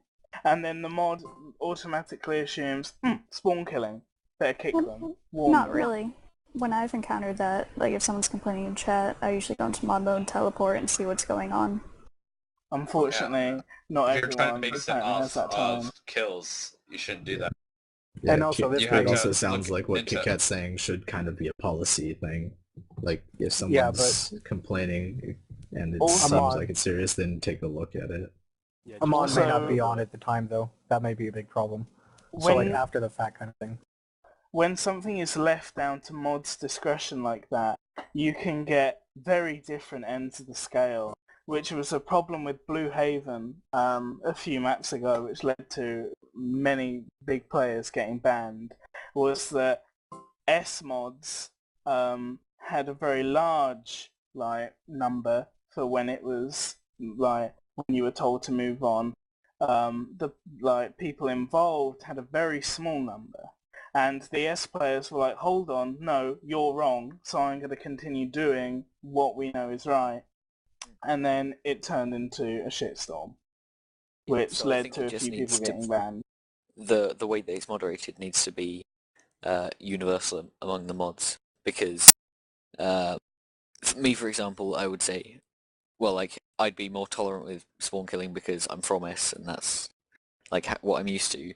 But say someone from PvE came over and they weren't used to a PvP environment, and then also not someone necessarily got just killed a couple of PvE, times. but No, almost but, like, as an anywhere example. else who's not from a PvP server. Yeah, just as an example, they might just ban them straight away. So I think we just need to, like, people that want to moderate on S need to be trained specifically to moderate on Yeah. S. But also consider that a lot of what's being asked is strict guidelines for what is something that is very hard to define. It seems like There there's... used to be a rule that PvP wasn't harassment ever, but I guess that's off the table. Yeah, I would say that we should try as hard as possible to keep PvP away from being counted as harassment. because it just gets so messy. And people can make multiple bases to avoid getting killed so many times. Like some people have a main base Right. and then have a secret base that if they keep on getting killed, they're just going to go to the secret base and mine for like an hour. Yeah. Till they cool down and forget. And that's not even something that you have to like stay on S to learn. Like that's common sense. If you can't go to one place, you go to another or find another route there. Right. And eventually, there is some point at which it may be considered harassment, but it's not like 10 kills or this person keeps coming running at you kind of thing. But eventually, yeah, it needs to be considered harassment. I think of it as harassment is if they keep on like going out to find you and killing you even if you're going to a different base. Yeah. Like they keep killing you. I don't know though. Like, are you armoring back up every time? Like, No, that like that seems to wouldn't be me. harassment anymore. Like The if they thing just is like But- going out. If you're gonna keep getting killed by someone that's gonna hunt you down for like say 2 hours on and like non-stop, you can log up. That is a possibility. Yeah. You do have that choice. I think But making someone log off is pretty terrible. I think we're sort of going around in circles here and we're not really achieving anything. Yeah, It's Yeah, just we're like pretty there's- much discussing how we should moderate at this point, and that's not really advancing as much. It seems like there's a variety of opinions on this subject, and I'm very glad that everybody feels comfortable expressing them here. It might be appropriate to go ahead and move on. I'm okay with that. The next section is the policy and rules. First item is You're roboting, by the way. roboting. Yeah, everyone is. Oh, okay. Connection levels a bit sketchy right now. Wonderful. Okay. Great. How about now? Oh, that's better. You sound beautiful. Thank you. I think that's Alright. a little bit of an overstatement. But you sound pretty good. The most beautiful sound I've ever heard. Please continue talking. No cheat plus tweaks. You must not hear sounds. Yeah, the next item is no cheat plus tweaks. Some people have suggested that no cheat plus is too intensive, that it's causing problems with gameplay. In the previous meeting, it was suggested that there's a difference between actual lag and lag that's experienced from no cheat plus, and it's difficult to discern which is which at times. Are there any thoughts on the subject? Sounds like real quick, something for the just- tech admins. Just for context, what exactly does that plugin do? When you're PvPing, or basically the plugin is there to deter people from using client modifications to give them an advantage in PvP. So Okay. whether it's allowing you to run very quickly, or to fly, or to transfer items from your inventory to a chest very quickly. Mine quickly. Yeah, all sorts of things that a normal player would not be able to do. This plugin is intended to stop that sort of action from a client that has those sorts of modifications. Okay. I think No Cheat Plus is a very good default config, and I think the configuration hasn't been regenerated in quite a long time, so there are new things that No Cheat Plus can do. Plus it doesn't know about some of the new things, like in vanilla Minecraft you can do the move your entire inventory of one item into a chest immediately. You know, when you shift double click and your whole, like if you have an inventory full of cobble, you can dump your whole inventory into a chest in 2 clicks. No Cheat Plus stops that. I don't think it does. I've been doing that a lot. I haven't Yeah. noticed any problems with that. Same here. And it also I have I've noticed it, but it may just be when lag happens. And also the people have posted videos of trying to shift click armor in and out of their chest. If anyone can find that yeah, I've got video. problems with that. Or you like shift click it and it- it goes in and then it bounces back after a moment. That's No Cheat Plus as well. I'm Didn't know not going to that. disagree So- with you that NCP is not properly balanced, but I am going to take issue with one thing you said, which is that we haven't regenerated the config. We have, and the default config, you wouldn't like it. It's way tighter than what we're actually running on S, and I have spent many hours trying to get it to be less on the nose, basically, because inventory clicking and flying and running are all things that will set off NCP by default in a big way. Part of the problem with tuning NCP, I'm sure you know, is that hacked clients try to simulate lag in order to get around some of that stuff, that rate limiting. So Have you watched that video that? I've seen it, and I've even seen it sometimes myself in places, and I think 172 maybe exacerbated the problem, and possibly there are ways or there are improvements that can still be made to the NCP config. One thing that the default config does is it silently cancels a lot of things without even giving a warning to staff at all. So that's one thing that I ripped out, basically, so that if something is cancelled by the plugin, then at least we know about it. That is if NCP is coded correctly. Thank you for doing all of that. It's obvious. I've played on a server with just the default version.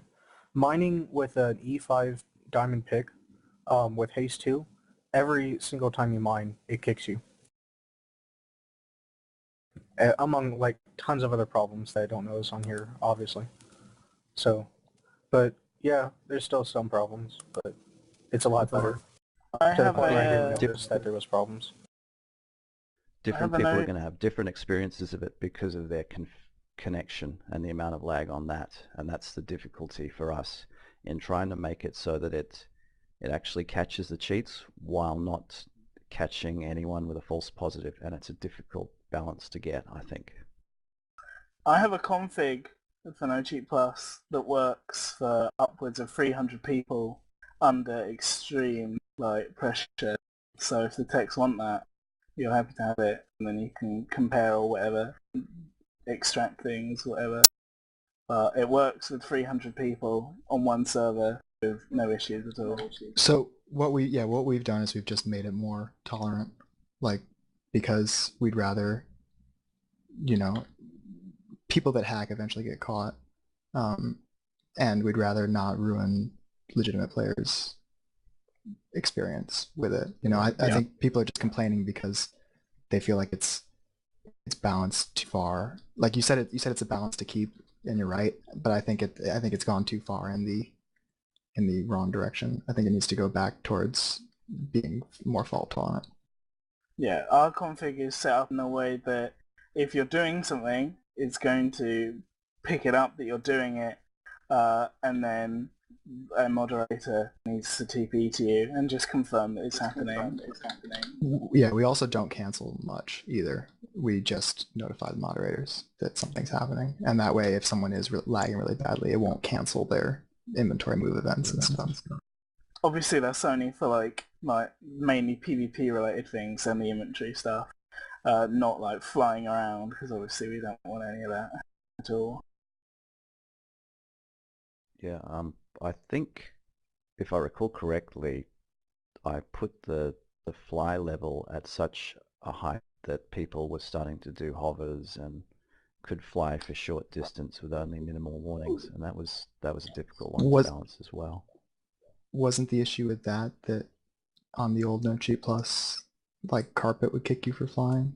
So I mean, now that was an that's issue not for a while, but that's even after that there were people who would come on, and there was a guy who was consistently setting off warnings, and it seemed to us, though we could not be absolutely certain, was that he was gliding up single block slopes. So it might have been. But I mean, isn't that an example of it working properly? Like you saw it, it warned you, and you saw it, Exactly, and we were constantly talking to this person, and he swore black and blue that he wasn't hacking. And it's very difficult when it's lag. It's very difficult to distinguish between lag and hacks sometimes, I think. I mean, in those circumstances, we ask for a screenshot proof of various screens. or obviously Nerds would never do this, but we offer Skyping and then showing us your version folders and what's contained within them. Obviously, Nerd would never do that, but that's just our solution to it now there. That's a good solution. But getting back to the point, I think the reason people are complaining is that there is some rebalancing that needs to be done, especially with moving things around the inventory. Yeah, there is definitely some inventory problems, but I haven't kicked for anything like flying or mining too fast or running too fast or anything like that. And I've only noticed the problem with inventory.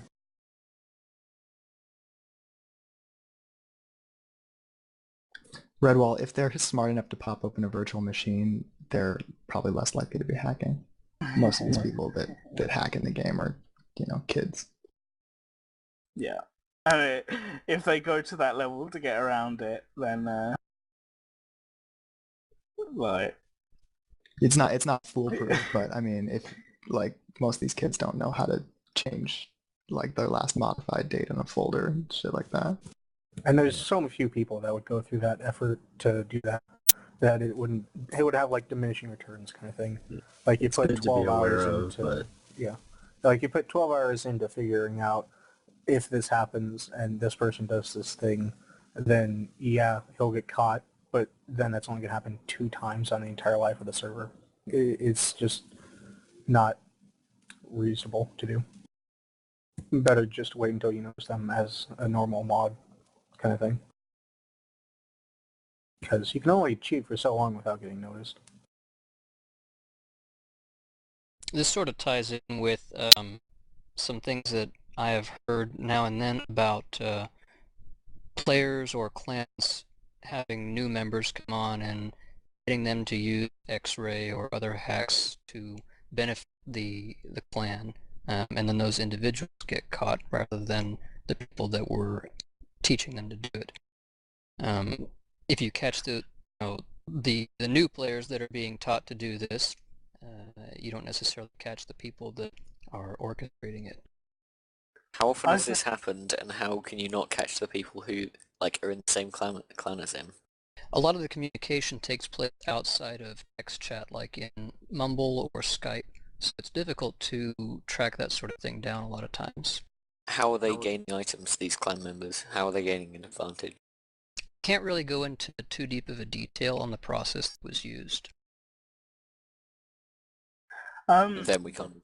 Do you guys do you go in depth in tracing the items? If somebody X-rayed and you weren't able to recover them from the player, do you then zoom around everywhere looking for the items? And do you track stuff between players? Because obviously if you track that, then it should be fairly easy to get them back. Yeah, as far as I know, that's what happens. So I'm not sure how the right people can't be punished for it, and also... Yeah, Redwall, I saw that. That was an incredible piece of research. Might be appropriate to go ahead and move on and try to wrap this meeting up soon. The next item on the agenda is setting end dates for revisions. I'm getting my meetings mixed up. I don't know if we talked about this already or if it was in the last meeting. We've not talked about it yet. I think it's been mentioned, or at least it was mentioned in the last meeting, that if you have something like Civcraft or something else that naturally lends itself toward longer revisions, then setting an end date, a public end date for revisions is not really as much of an issue. One of the suggestions that I've come across in the past as an administrator is that if you make the end of the revision date public, then it will encourage people to stop playing, and it will decrease the amount of players on the server. The opposite to that is that if you let players know when the revision is going to end or when the next revision is going to begin, it gives them time to prepare and get sort of hyped up for the next riff. Are there any thoughts on this? It sort of depends again on what we plan on doing on survival. Is this in the case of how survival is now? Because if survival if we go on to do, for example, a Civcraft plugin or something like that, then it'll be completely different to like what the answer will be for survival as it is currently. I'm not sure how we're meant to answer that. It might be appropriate to assume for the purposes of this discussion that it's something not too radically different from what we currently have. Because if we did implement something like Civcraft, then obviously circumstances would be different. I think that's just something that it just has to be dealt with. Like, this is just something that happens. Like, the way that we deal with it, I don't want to keep going to like how we do things, but I mean, where it's necessary. We have everything done, and then we announce it and say, here's the date. Like, so most players end up staying to spend all of their items and fight and finish builds and things like that. So. I mean, we do make an announcement prior to the end of the revision, but I guess the question really is how far away or how early should that announcement be made? I don't think we should. I would say as soon as you're certain of when that date is, you should make the announcement. Like, I don't know if you want to take that to mean once you're done making the map, or just once you've said we should have it, then. Yeah, that seemed okay. Following what happened. Yeah. Sorry. It's just like, as soon as you're certain that that's when it's going to be, I would say. Yeah, following what happened this time around with this revision, I think that the revision should be announced once the planning and the building work has at least like 75% done. Like, then they can be announced. Depends on the current state of the server as well. Yeah, ideally it would be done once everything is like 100% complete and you're ready to launch. But if there are 0 players online for most of the day, then you might want to move it forward a bit. Any further thoughts on the subject of dates for revisions? I think it's been going well so far. Wow. The next item on the agenda is advertisement. I think we briefly touched on advertisement, and I'm not certain if this was about advertising for the survival server specifically or for about Nerd New in general, but this was drawn from the suggestions that were submitted to us. Oh, can I have a quick question? Kind of not in the same vein of advertising, but this happened about an hour ago on the on the survival server. Somebody asked, "Do you know of any good parkour maps?" And somebody answered, "That's not advertising, right?" Like if someone asks, okay, just wanted clarification on that. I think what they're talking about is like advertising the nerd servers on websites and stuff. I thought that would maybe be a good time to ask that. Okay. So I'd much rather just like advertise survival so that we get all of the player join. But I don't think that's really fair. I think we should probably advertise Nerd. But if we did that, then PvE would probably just get loads more players. We wouldn't get anyone. Yeah, this is also you get the people who want to be on PvE too, would be the problem. So different groups of people for different servers, and let them go to which one they want to. I mean, you could have multiple forms of advertisement. You could advertise for P and C and S all equally, but in different places or different ways. You'd appeal to the right target audience. It depends. Do you know the current status? Do you know the current status of the advertising that started a few months ago? I didn't know there was any advertising. We have one ad up on. I was more talking to the. Yeah, I was talking. Do you guys know the status of that? Absolutely do not do that, Shanti. As a big network owner, do not do that. Do not do that. Ever. As far as I'm aware, we are advertising on MC servers as frequently as allowed on the subreddit. And I believe we have done 1 or 2 advertisements via Reddit's, whatever their process is for paid advertisements on our Minecraft. Beyond that, I'm not certain that we have done any substantial advertising. I think word of mouth is one thing that's quite effective. and it depends on, you know, people telling their friends, I guess. That Word of probably mouth gets is a more good way to valuable do it. players too.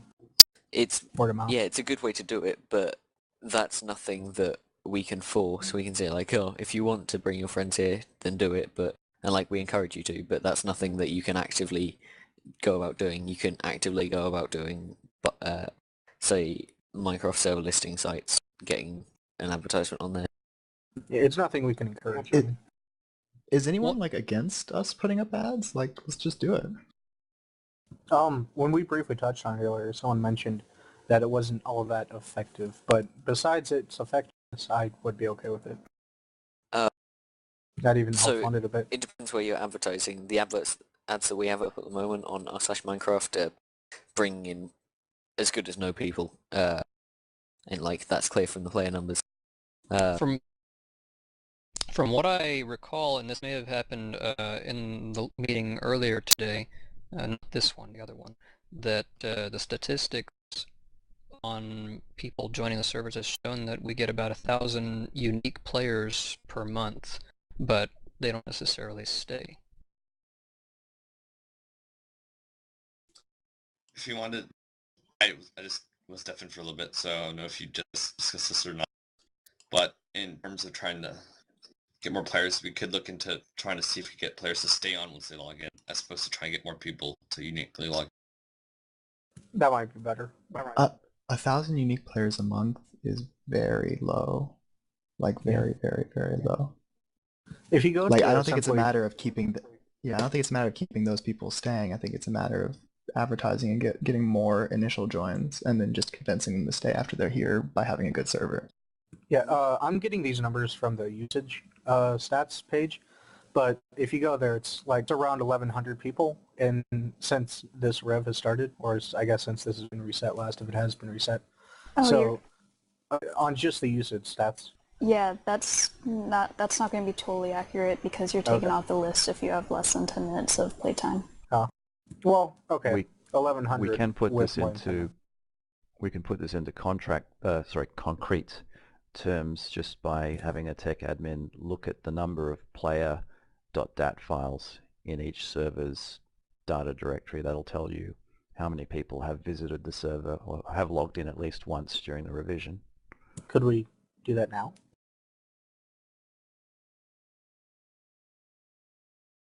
Yay. I don't know, like, look it up now if it's gonna give us information that we can use to build on something, but otherwise there's no real point. But, again, well, I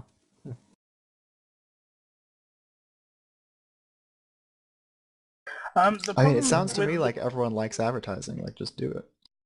Yeah, the but- only problem is right now, Denevian is paying for the advertising himself out of his pocket, and he's paying for one of the slowest forms of advertising ever. He's paying per view on /Minecraft, and yeah, it's not going to work as well. We trialed advertising the most popular way, and we documented everything that we did. We did this on Nerd, and we were bringing in like 5 times the amount of players, and we took all of our findings, and we were told, no, we're not going to do it that way. So it's less about everyone wanting to do it or not, and more about effectiveness and what's the most effective way to spend your money and time. Right, and that is the most effective way to do it. Yeah, so it's more or less down to the head admins, and we can't affect their decision, I guess. But just host a donation drive and use that money on advertising, because we're not putting it towards anything that good, really. And we might as well use it to try and get more players to give us a fighting chance. Like, all of these changes, if people don't know about our server, why would they come to our server? Like, all of these changes sort of need advertising to be successful. Not disagreeing that advertising wouldn't help, but I see that Slide has come back and said, well, we had 2,741 unique visitors to this SREV. Couldn't we improve our retention of players?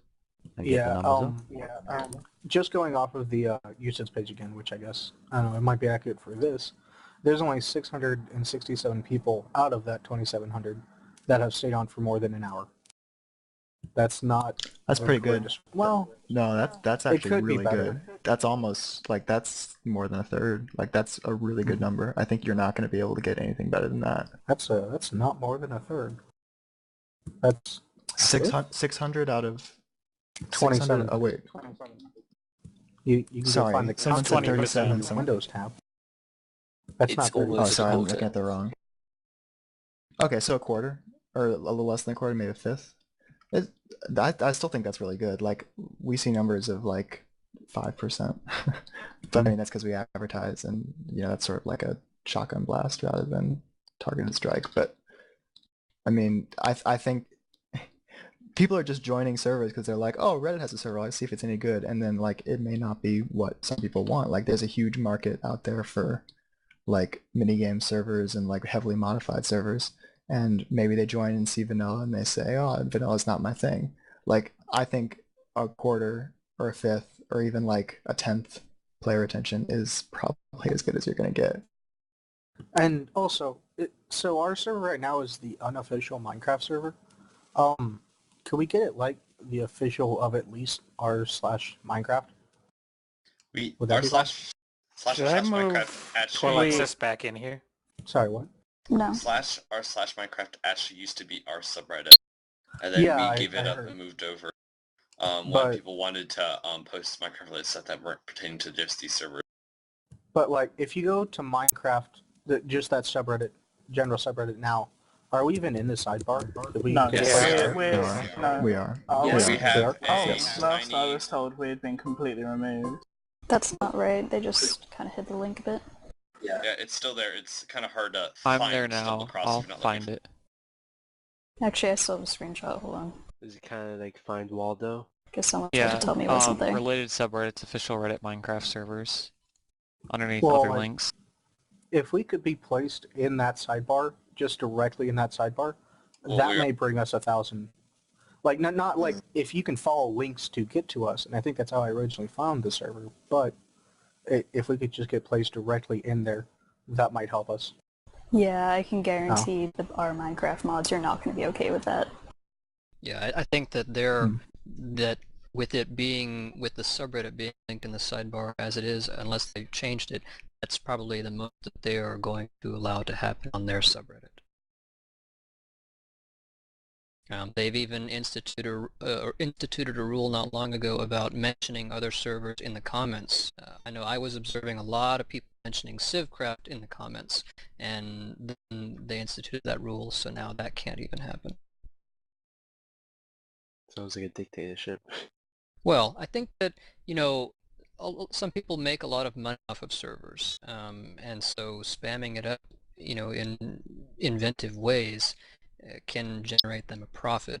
So it can detract from the quality of content on the subreddit itself if it gets out of hand. True. Hell corporate. Shanty, it's a person that you would have to convince. But also, if we do convince Skull to do it, that probably wouldn't be good for him to go against the rest of the mods on there, who maybe haven't played on our server as much as he has.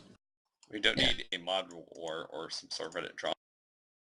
Okay, so we're not going to be advertising on r/Minecraft, so it's silly going on about it. Are we going to advertise through Minecraft server lists, does anyone think? Or is this just a dead topic now? Oh, well, that's how a lot of people probably find servers, so maybe. If But- there's no cost involved in it, I don't see an issue with it. There is cost involved. There is much? cost involved. It depends how you want to advertise on there. But if you buy like a top bar type thing, it can range from it can range from like 50 cents per click on the high end, and I mean they do it by 1,000 views and 100 clicks, I think, hits you. But yeah, Advada, you're right, you don't need a top bar if you get votes, but we wouldn't get enough votes to get on anywhere close to the like 10th page. So say like we set the up servers like that are up there have 20,000 players on concurrently. say you set up like a $25 a month advertising fund for our servers.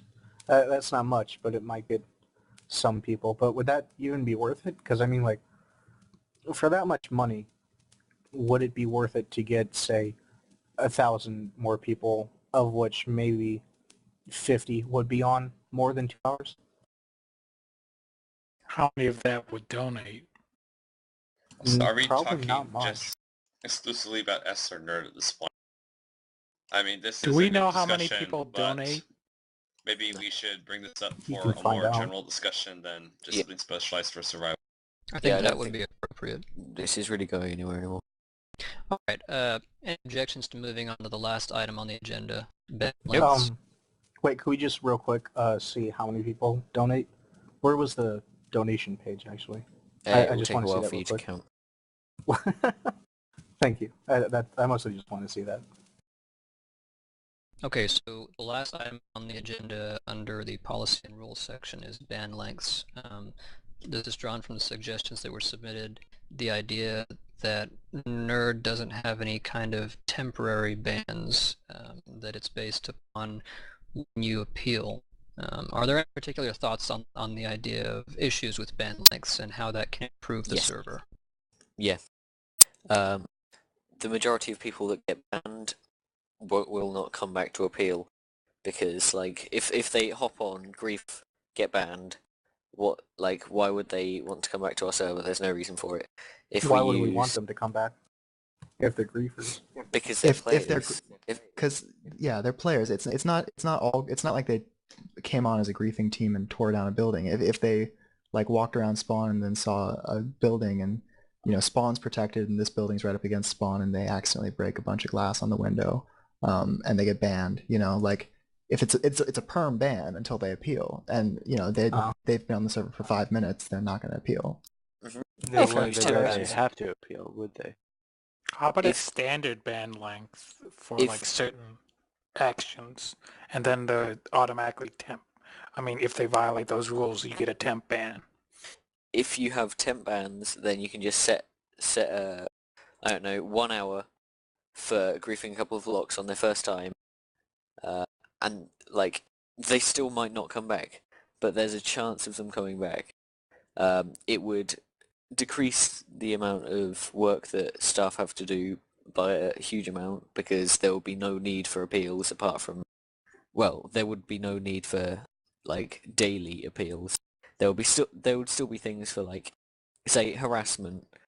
In a really sensitive case, you could still ban them, and then like people can still appeal, but there wouldn't be one saying like, "Oh, I griefed. Sorry, can I be back?" And like time wasting things like that. This discussion seems to be predicated on a misconception about how we even issue bans. We don't go straight to a ban. If someone griefs, less than 20 blocks on P or S, I'm not going to ban them straight away. I'll be warning them. It's when people don't respond after they've been warned, as in they don't change their behavior after a warning. That's when things tend to escalate. So firstly, does it's it really not all call for mods that do that, because there are there are some that I can think of or won't name, but they are very strict in the way that they moderate, and they'll ban people for like 20 block edits.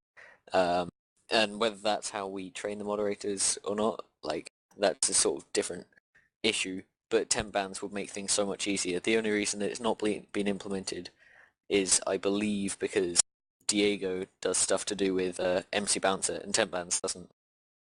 MC Bouncer doesn't support temp bans, and since Diego and MC Bouncer is what we've used for ages, like, that's why we've not changed, as far as I know. Well, so why don't we just start it where instead of the appeal and that starts the timer, why don't we just get rid of that and just automatically start a timer? That's what we're discussing, right? Yeah, that's how it works. Okay. So Well, wait. the way you said it, I don't know if you think that the time someone appeals from, that the punishment starts. Like if someone's banned 2 years ago for X-raying, I'm not going to ban them for a month after they appeal. I'm not sure if you were thinking it works like that. It's been so long since I've been banned, I can't remember. So... I guess the distinction is that they still have to come back and appeal, even if they've been banned 2 years ago. We don't automatically issue the unban, which is what they're asking for. If I may, ask something, there might be an issue if we just get rid of the appeal process completely, where they might not actually understand explicitly why they're banned. Like, in several appeals, people are actually not entirely sure what they do wrong. This isn't, of course, always the case, but I get the feeling that sometimes people might get temporary banned, they come back, and they don't know exactly what they did wrong, and they may not fix that behavior as such. If they don't know what they did wrong, they can still make an appeal. Well, yeah, but I'm just saying is, if it's an automatically temp ban that, after a certain while, goes away, they might not get bothered to appeal completely. Usually it says why you got banned. If you're like playing and you get kicked. Yeah, that may be detailed enough for the player to understand specifically what mistake they made. A lot of times in ban appeals, players say my appeal was or my ban was for this, but I don't even know what it's referring to. Whether that's half legit, of them are probably know, lying. Yeah, No, whether they're telling the truth or not, it's difficult to say. I do, as a general rule, give them the benefit of the doubt, but Yeah, I can say the first time I was banned, it was for something on C, but I didn't know what was happening, and it was a rather confusing process to get through the ban appeal. I got banned day one for something uncreative, and that was kind of confusing. What arguments are there against temp bans? Well, the argument that was just made how people might not fully understand it, and they might get unbanned before they get a chance to, or bother to make an appeal, so they won't be able to correct behavior. Well, they wouldn't need to appeal, because they'd be unbanned after an amount of time, and that's just something that we can tell the moderators to do. We can make sure they know what they've done wrong. Like, well, if we could say... There's only so much text you have in a You could send a mail to them. Yeah, well, it doesn't have to be in the mail.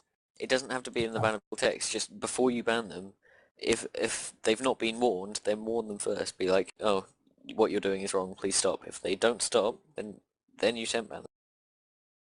If they're not on, then send them a mail instead of a warning. If they've done it so much, then they probably know what they're doing, and then temp ban them. And things that are more severe, like griefing someone's house, completely destroying it kind of thing, you would still maybe have to appeal that. But no, you temp ban for a longer time, and they can appeal it. If appealing wouldn't be like appealing would be contesting the ban, and you think the ban length is wrong, and the ban is wrong. Appealing wouldn't be something just to do that so that you get unbanned. You will get unbanned eventually. But things that show up malicious intent rather than this person doesn't really know what they're doing or something, to such an extent that it's terrible. Maybe they should still have to appeal that in the way we have it now. Then you just ban them for a longer time. You temp ban them for a month, say, and if they contest the ban, if they don't think it's fair, then they can appeal it.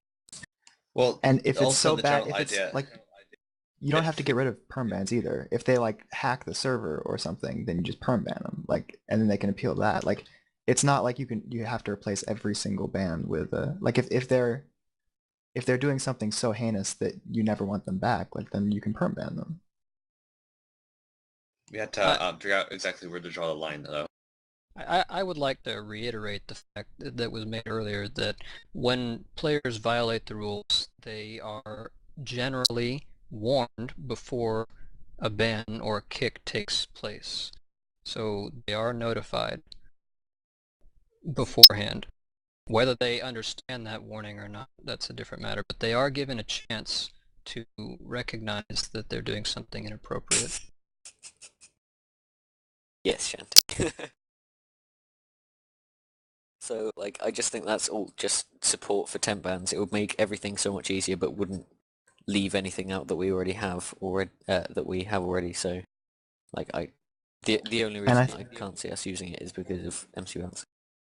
And I've met people on other servers that say or you talk to them, and I said, yeah, I've been on the nerd servers that they're the Reddit one. They're like, oh, I went on there like 3 years ago. I got banned for something. It's like, it sucks. Like, I kind of want to play there. And like, they're not familiar with how things happen here. You know, they don't know. I'm like, oh, you should definitely appeal and then we can play together. But like, you know, for everyone that I haven't personally talked to, you know, like, they shouldn't have a 3-year ban for, you know, whatever minor thing they did.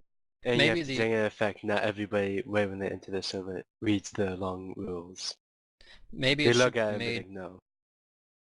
Sorry. You can... Maybe it should be made more abundantly clear to players when they are banned that it's not a permanent ban, that an appeal is, you know, that's the process that we use. Obviously, we have a link in every single ban that goes to Nerd New Appeal. Perhaps they have a greater understanding from whatever message we leave them that the process isn't a permanent thing.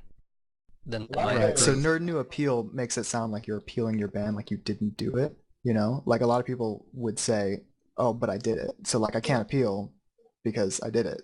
You know, like. I guess the idea. A lot of new players will come on. They'll agree or do something against rules because they don't read the rules because the rules are far too long and boring. And then they'll get banned, and then they'll be like, "Oh, well, I can just go onto another server instead of having to go through the whole process of appealing." Or they could be banned for 1 hour, then come across this server again, and then be like, "Oh, I can play on here again."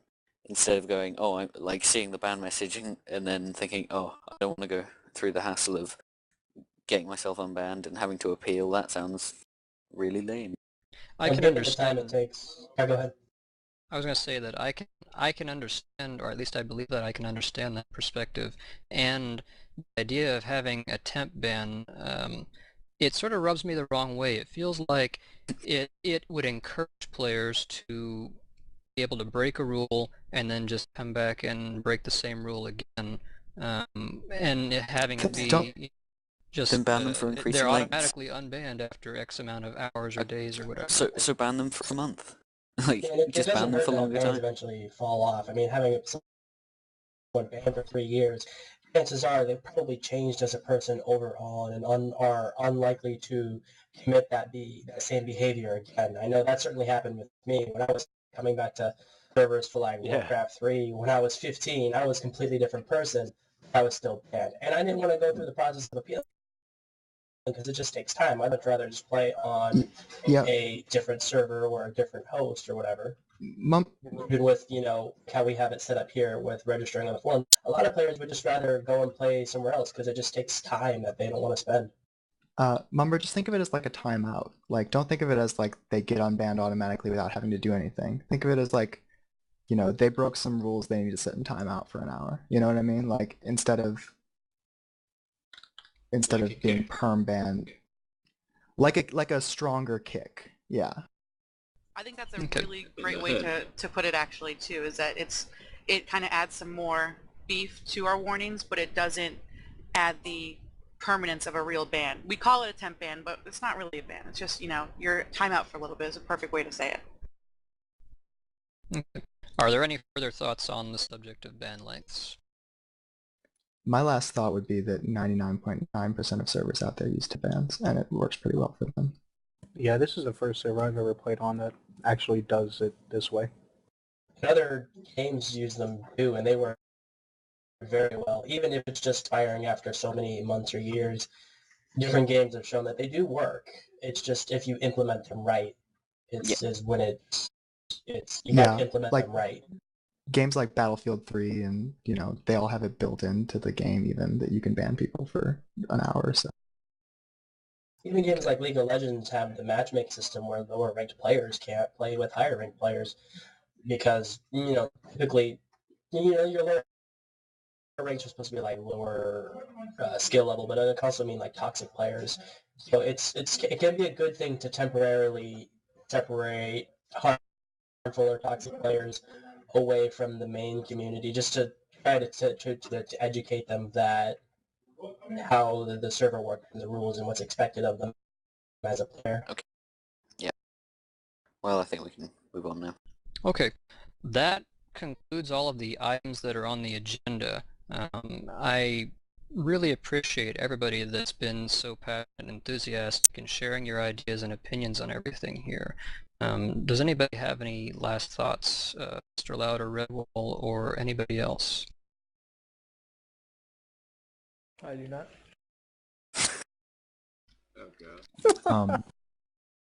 My last thought is just that something really needs to change on us, and you know, like you guys can, like, really, to be honest, for me, I almost don't care what it is as long as it's something different, because what's happening now isn't working. So like it could be Civcraft, it could be factions, it could be hardcore death bands, it could be whatever, you know, it could be more PvP oriented, it could be less PvP oriented, it could be merging S with PvE or whatever some of the radical ideas have been. But I mean, it's up to the S admins, you guys just have to pull the trigger on it. As one of the 3S admins, I would like to assure everybody here that this meeting will have an impact, and the ideas that have been discussed will cause an influence in substantial change in the server for the better, I hope. So do we be the last meeting's time? I beg your pardon? Do we beat the last meeting's time? No, well, I guess it depends on your definition. We have of to beat. keep going. We're about 4 hours in. The last one was about 3 hours and something. Okay, we beat it. We win. Jesus, long meeting. 27 hours for the next one. Hopefully, hopefully if the next meeting isn't a year from now, then it won't be as long, probably. I'm hopeful that we can have perhaps more focused meetings that don't have to necessarily cover collection of ideas and brainstorming all in one big chunk. So maybe they won't necessarily last for 4 hours in the future. Same time next week. Monthly meeting. So we haven't actually heard like what the S admins want to do with S. That you've just sort of led the meeting. Like, for you, what would you? Yeah. Where would you? What do you want to do with S? Like, in an ideal world. What would you like to change about it? Hmm? What would you change about S admins? I personally think that there have been a lot of really interesting ideas presented. I think that a great many of them could be fun for our players and draw new players and retain players. Ideally, S would be a server with PvP that is sort of focused on that, where people are having fun. I can't say for certain, you know, which specific idea I think would be best. I think that trying out Civcraft type ideas and modeling on some of the success they've had is a good direction to sort of look toward. What would you personally enjoy most for S to be? Well, like if you had entirely your own way. I'm not that great of a PvPer. I think most everybody here knows that. But I have been trying to get a little bit better when I have played. So I enjoy being able to fight other players. So, and if there's a way that I can do that without necessarily getting totally clobbered every single time, or where there's a sort of reward for at least attempting to PvP, then that would be fun. So you'd like it to be PvP based though? Of course. Mm. At least to have PvP a prominent aspect of the server. Yeah. Now it's just something that happens sometimes. I don't know if Mr. Loud and Redwall are there, but do they have like what do they want from the server? So what's you guys' vision for the future of us, you know? Do you have one? World domination? Exactly. World domination. Yeah, we want 7 billion people on it. At once. But as a serious question, like... that is a real question, though. Like, yeah. Do Mr. Loud, Redwall, do either of you have any, like, vision for the future of us? And Redwall doesn't have a microphone, so he may take a moment to type stuff out. But the floor's all yours then, Mr. Loud.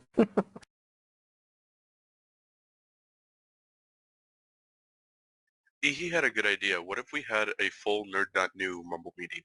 Not just survival, not just PvE, not just creative.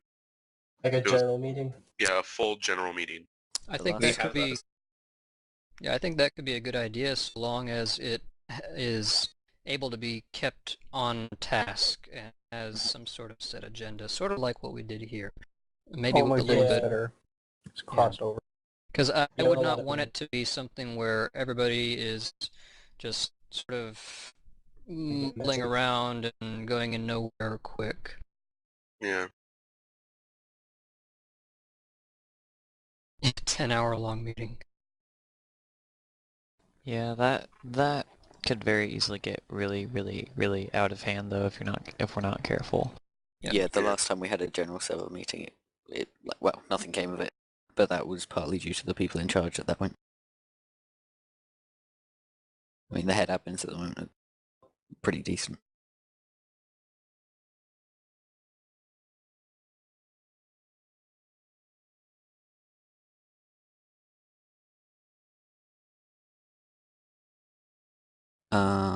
Hurry up and type, Red Bull. Is Mr. Loud there or not? He's probably not even there. That's We're gonna be away. waiting for him. Loud's here. Wait. Oh. And Loud has a mic. It's just Yeah, doesn't he's wanna there. use He's just being shy, I'm sure. Well, I'll Are say you that, typing an answer, Mr. Loud? you know, as far as my vision for the server, I would like something that everybody can enjoy, including the players that have played on S in the past and those who may choose to be on it in the future. I mean, whatever form it happens to take would be satisfying to me. Oh, it's beautiful. I imagine a world of peace. Exactly. Peace and PvP somehow mashed together. Peaceful killing. I mean, really, that would be nice too. If, Oh, you know, Vortex. well, there he goes.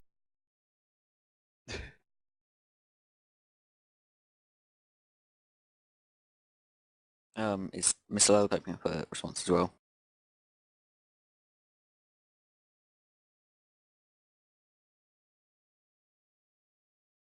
I like that, Redwall. Like I don't agree with all of it, but like I like that you have like a concrete vision for it. Thank you.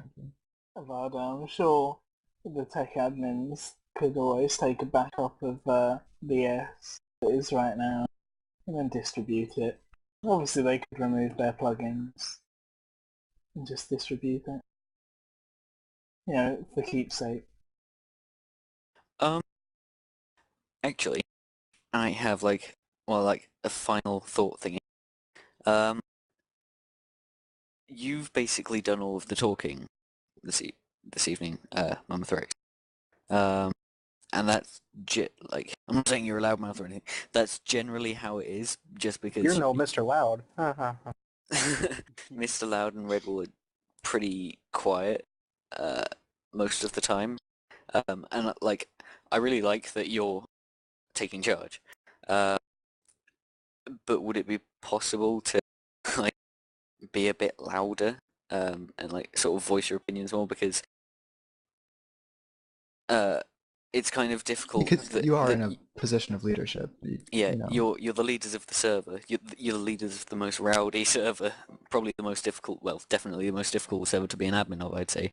Yeah, of course, yeah. Just Unity, and you're just sort of like overpowered by louder people. I'm not sure I entirely follow what you're saying. We're powered by louder people. We'd like to hear from the other S admins more. Like what you know. I think what the press says, they want more communication from the admins to the player base. And not just as S admins, as like just players as well, because like I don't know any of you at all well, so I don't think many people do on S. Everyone knows so much. He means the admins. Right, yeah, sorry. Probably. Okay. Yeah, like Advada said. Well, I definitely like the idea that was suggested earlier about the admins, or at least yeah, at least the S-admins keeping the players updated on what's going on as far as what we're doing. The idea of Ron's head admin log, I think is appealing, though it was mentioned that it was somewhat challenging for her to keep up. I like the idea, and I'm hoping that I can do something similar to that to help improve the quality of communication, or the quantity of it, between admins and the community. Maybe a sort of blog, perhaps? Maybe like every other week you could just have a 20-minute recording on Mumble where it's like what we did in the last 2 weeks as admins, Yeah, a quick or summary anything wouldn't that's hurt. happened in the...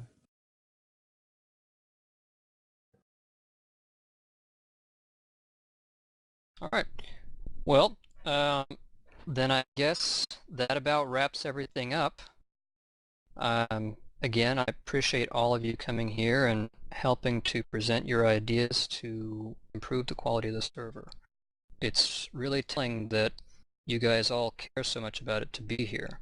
And even though this has drawn on for a really long time now, it's very appreciated. Do big or go home. Thank you very much, Mumbathrax. And the others, well, the Mumbathrax, you spoke